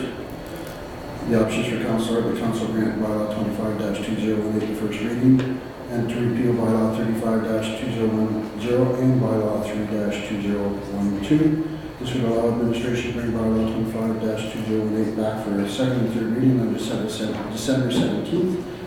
However, bylaw 25-2018 will not take effect until December 31st, 2018. The other option council has is to direct that back to administration for further information. This would delay the repeal of bylaw 35-2010 and bylaw 3-2010. That's your worship. Thank you, City Clerk. Questions, comments? Just to clarify, is it before a housekeeping item? Yeah, it's just a housekeeping item. Within bylaw 35-2010, section 49, council had the ability to dissolve the corporation by resolution. So the repeal of the bylaws is just a form or an administrative function. Before you take a motion, I'll just ask one more time. Any other comments, questions? Councilor, entertain that motion. The council grant bylaw 25-2018 being bylaw to repeal the Lloydminster Facility Corporation bylaws. A first reading. Seconder, Councilor Dodchuck. Any further questions? I'll call for the question. All in favor? Opposed? Carried. All right. City Clerk, moving on to City Manager, 6.7.2. Thank you, Your Worship. To discuss 6.7.2, manufactured home assessment bylaw, Scott Brady from the board. He'll also discuss 6.7.3. Thank you. Good afternoon, Your Worship and Council. Subject matters bylaw 26-2018, manufactured home assessment bylaw. Our recommendations that council grant bylaw number 26-2018, being the manufactured home assessment bylaw first reading. Administration is bringing forward a new bylaw to bring the assessment and taxation of manufactured homes into alignment with the Lloydminster Charter. The City of Lloydminster currently has a trailer court bylaw in 1968 governing assessment and taxation of manufactured homes located within manufactured home parks. This bylaw was updated in 1980 and 2014 to update the fees, but no other updates were made. The current bylaw does not meet the legislative requirements of the Lloydminster Charter, including the requirement to assess each individual manufactured homes. Currently, the City of Lloydminster charges a daily fee of $2 per day per occupied manufactured home. The manufactured home park owner collects these fees from the owners and remits those funds to the city on a monthly basis. However, due to the third-party collection process, there has been some difficulty in collecting these funds. Under the new bylaw, individual manufactured homes will be assessed, and there will be minimum tax applied to each manufactured home as part of the property tax bylaw in accordance with section 308 of the Lloydminster Charter. This tax will be levied to the owners of the manufactured home park each year, along with their annual tax notice for the land. The tax will be due at the same time as regular property taxes, and penalties will apply in the same manner as other land taxes. Options to the council grant bylaw number 26-2018, being the manufactured home assessment bylaw first reading. This will allow for second and third readings to take place on December 17, 2018. There is no requirement for public hearing of this bylaw. Or 2, council not grant first reading of bylaw number 26-2018. This will allow administration to bring back more information to council, but would delay the approval of the bylaw. Legal has completed a review of this bylaw, and suggestions are incorporated. This bylaw will come into force and effect on January 1st, 2020.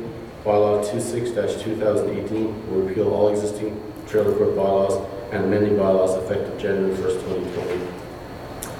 And Your Worship, I also have a short PowerPoint presentation that I'd like to give to council. It's just some clarifying points around some questions that were asked at the GPC last Monday. Thank you. Okay, good. It's very short, it's only like 5 slides or something. So. I just worried about that.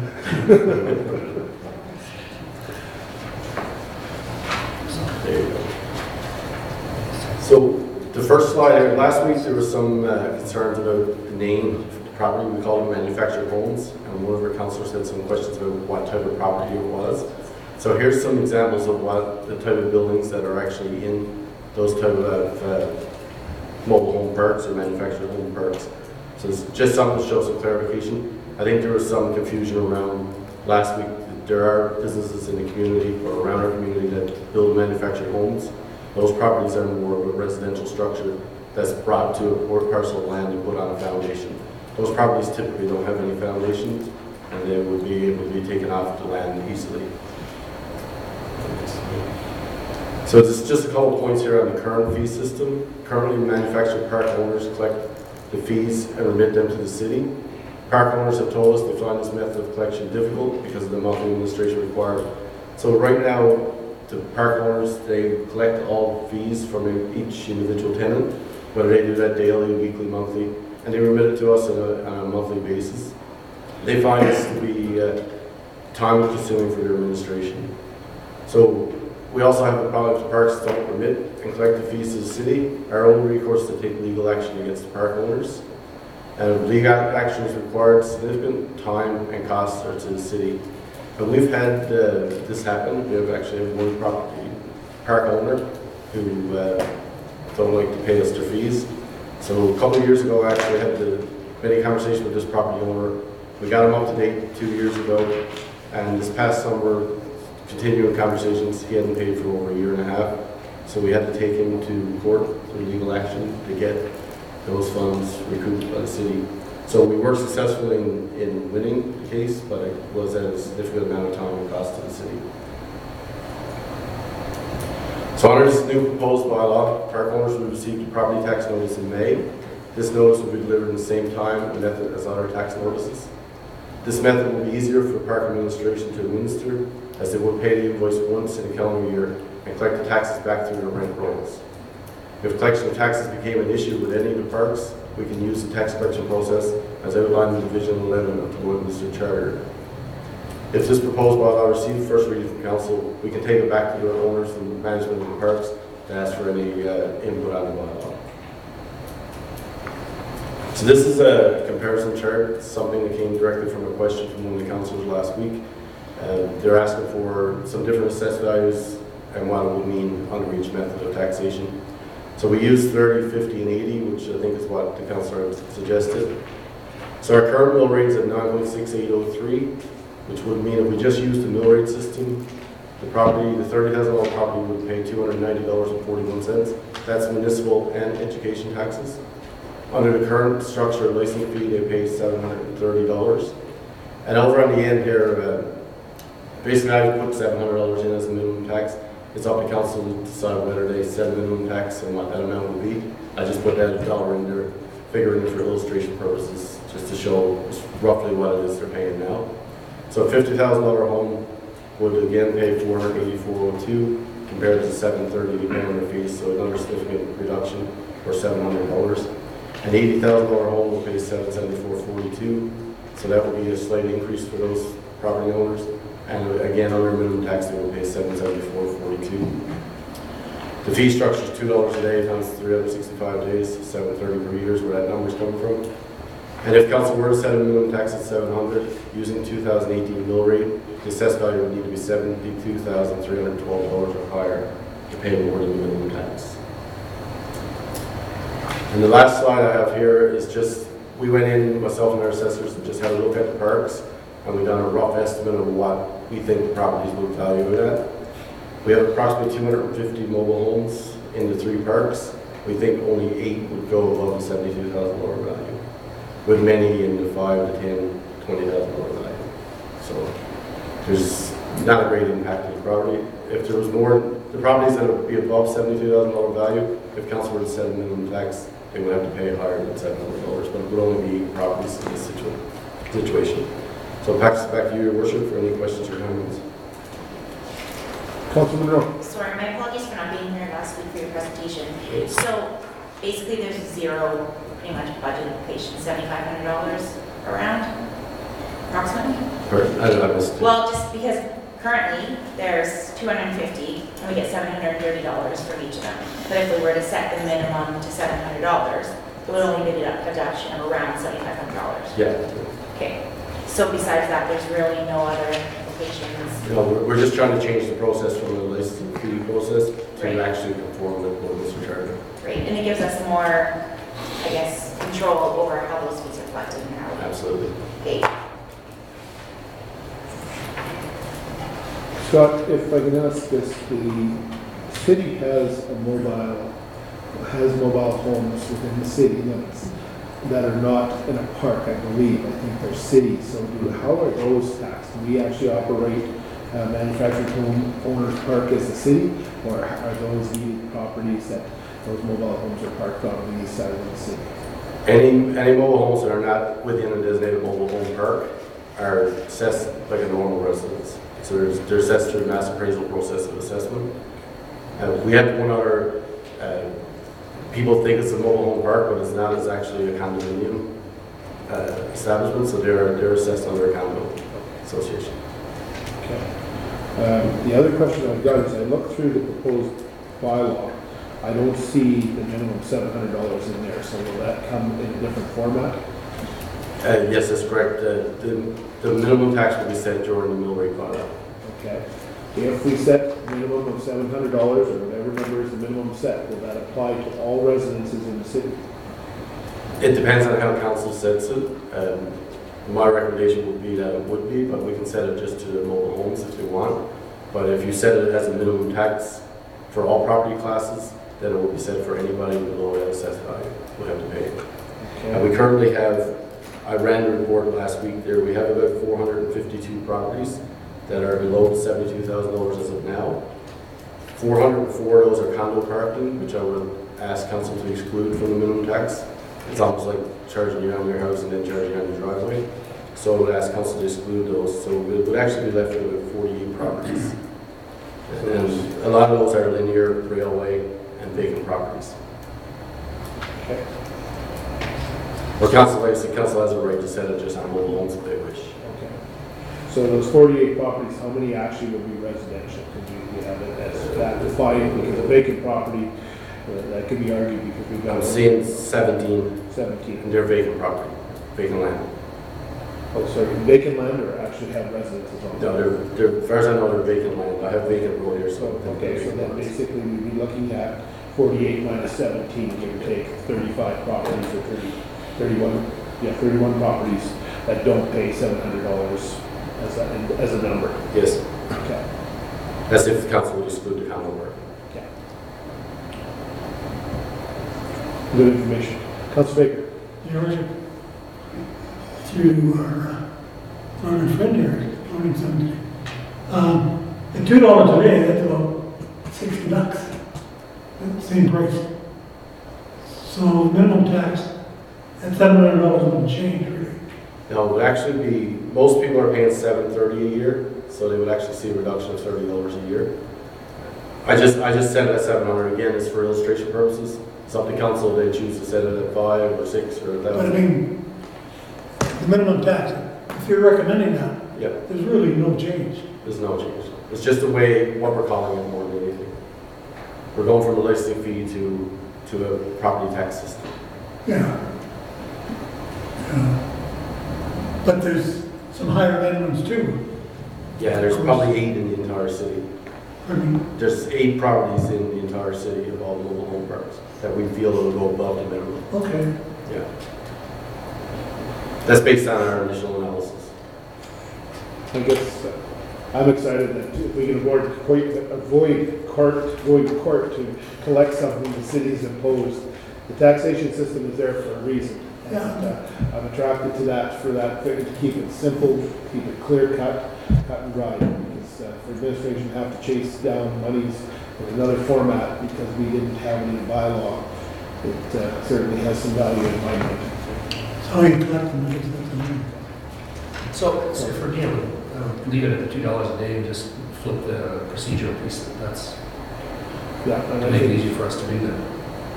If we leave it at the $2 a day licensing fee, once the charter changes, we won't be allowed to keep that process anymore. The licensing fee is only allowed in New Administrative because of the charter. It's been stopped in all other provinces. Okay. So that's the reason why I brought it forward. So, minimum tax. basis on 365 times $2 becomes that amount. 730. Yeah. I'm recommending 700 from council is what we would recommend, but again, it's council's choice. So we should put Is there any reason why we didn't put it in the motion, or should it be in there or not? I believe that from the perspective that it would come back in through the taxation system, that's. My understanding was that our legal said that it would be better in our bylaw for the mill rate, but I'm not sure. That's, yeah, Dan should even say it, so. All right. So. Makes sense. Yeah, and I'm basically in agreement with Councilor Dichak. I think it should be 730, it should be, and that's pretty reasonable, and that addresses some of the issues that we can talk about in assessment time about minimum taxes. Because there's a cost to run a city, there's a cost to provide the services to the landowners and the renters and so forth. So. Our city manager just made a good point. You wouldn't, otherwise you'd have to change the bylaw every time you want to change the fee structure as well. Yeah, absolutely. I get that now. Thank you. Any other questions? Comments? I'll make that motion. Councilor Dichak, I'll entertain Council. The council grant bylaw number 26-2018 being the Manufactured Home Association bylaw, first reading. Seconder, Councilor Monroe. Any further questions? Not seeing any, I'll call for the question. All in favor? Opposed? Carried. All right, stop. Moving on to 6.7.3. Thank you. The subject matter for this one is the Assessment Review Board Falling Fees bylaw. Our recommendation is that council grant bylaw 27-2018 being the Assessment Review Board Falling Fees bylaw, first reading. Administration is bringing forward a new bylaw to update and replace bylaw 2-2006. The City of Lloydminster currently has a bylaw outlining assessment review board claim fees governing only non-residential properties. This bylaw was introduced and passed in 2006. No other updates have been made to the fees since passing of this bylaw. The maximum fees are outlined in the table below for the matters related to assessment complaint regulation, MREC AR 310-2009.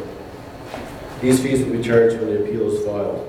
Should the assessment review board or the MGB find in favor of the applicant, the fees will be refunded. So the chart there just shows what the maximum fees are to be charged under the legislation. Administration has developed new fees based on the above maximum fees, as well as research from Alberta and Saskatchewan municipalities. So options is that council grant bylaw number 27-2018 being assessment review board falling fees bylaw, first reading. This will allow a second and third reading to take place on December 17, 2018. There is no requirement for a public hearing of this bylaw. Or council not grant first reading bylaw number 2018 being the assessment review board falling fees bylaw, and direct administration to bring back more information. I'll pass back to you, Your Worship, for questions or comments. Thank you, Scott. Any questions, comments? I think we beat this up pretty good at GDC last week. And you, Councilman Monroe, you missed the opportunity to watch. Okay. So, if there's no questions, I'll entertain a motion. Councilor. Council grant bylaw 27-2018 being the assessment review board filing fees bylaw, first reading. Seconder, Councilor Dutch. Any further questions or comments at this time? Not seeing Which any. document are we approving here? So there's dollars all over the place. Yeah. Just give me a second. No problem, Councilor. Is it the page 3?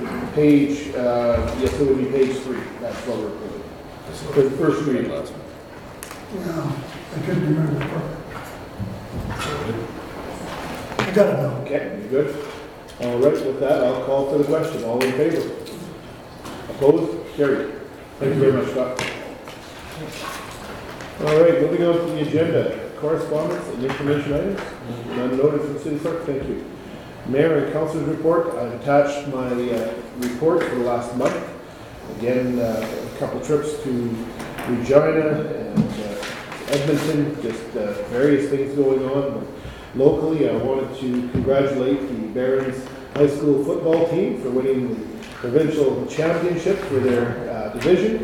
This is ends a drought of 20 plus years, I believe 23 years. So congratulations to Coach Aaron Harper and his coaching staff, the team, the school. That speaks just tremendously to the quality of football programming within the city, starting at the minor end. And to go with that, I congratulate Holy Rosary with a silver placing, second place in their respective game in Fort McMurray. So to have both of our high school teams finish 1 and 2, I think speaks very highly of the football program in this city. And it all starts with donations and support from businesses at the minor level people giving time to coach and mentor those young folks right up to into high school. So I just really want to congratulate them. From the perspective, the lights and sounds kicked off Christmas on Saturday. The Frank family, who's been doing this for a number of years, did it again, 65,000 lights and music. I encourage anyone to have the chance to stop by in the evening after 5 p.m. to take it in, respective of the neighbors parking, just following the directions. Donations are being taken to 3 great charities again to support Christmas and make it Christmas for those that are less fortunate. It just amazes me again, the work that people in our community do every day to support others that are in need. So this is just a great example of it. Other than that, I know the next month we'll be extremely busy with all sorts of functions going into Christmas, and I appreciate the invitations. I'll certainly try to be as present as I can be as usual in the community. Anyone else have any reports they'd like to bring forward as council? Councilor Buckingham. Thank you, Worship. I had the chance on your behalf to go to the Leominster Bobcats game on Saturday night for the ceremonial puck drop and RBC game night with their local representative, Chase Stevenson, local product who has been named the RBC ambassador for the city of Lloydminster, and accept a check for $1,000 to our FCSS program on behalf of RBC. So thanks to them for having our FCSS receive that donation and having us out there to receive it Saturday night. And a spirited game by the Bobcats and a 4-1 loss to our Toronto Flying. Any other comments? If not, I'll ask at this time, is there any other matters that this council needs to deal with at this time? Not seeing any, I will move to inquiries from the media. Who's all by himself today up there, Casey? Thank you, Your Worship. There's media request for Judge yourself and all. All right, I'll look to council for motion recess. Seconded, Councilor Fagnan, all in favor? Opposed? Carried.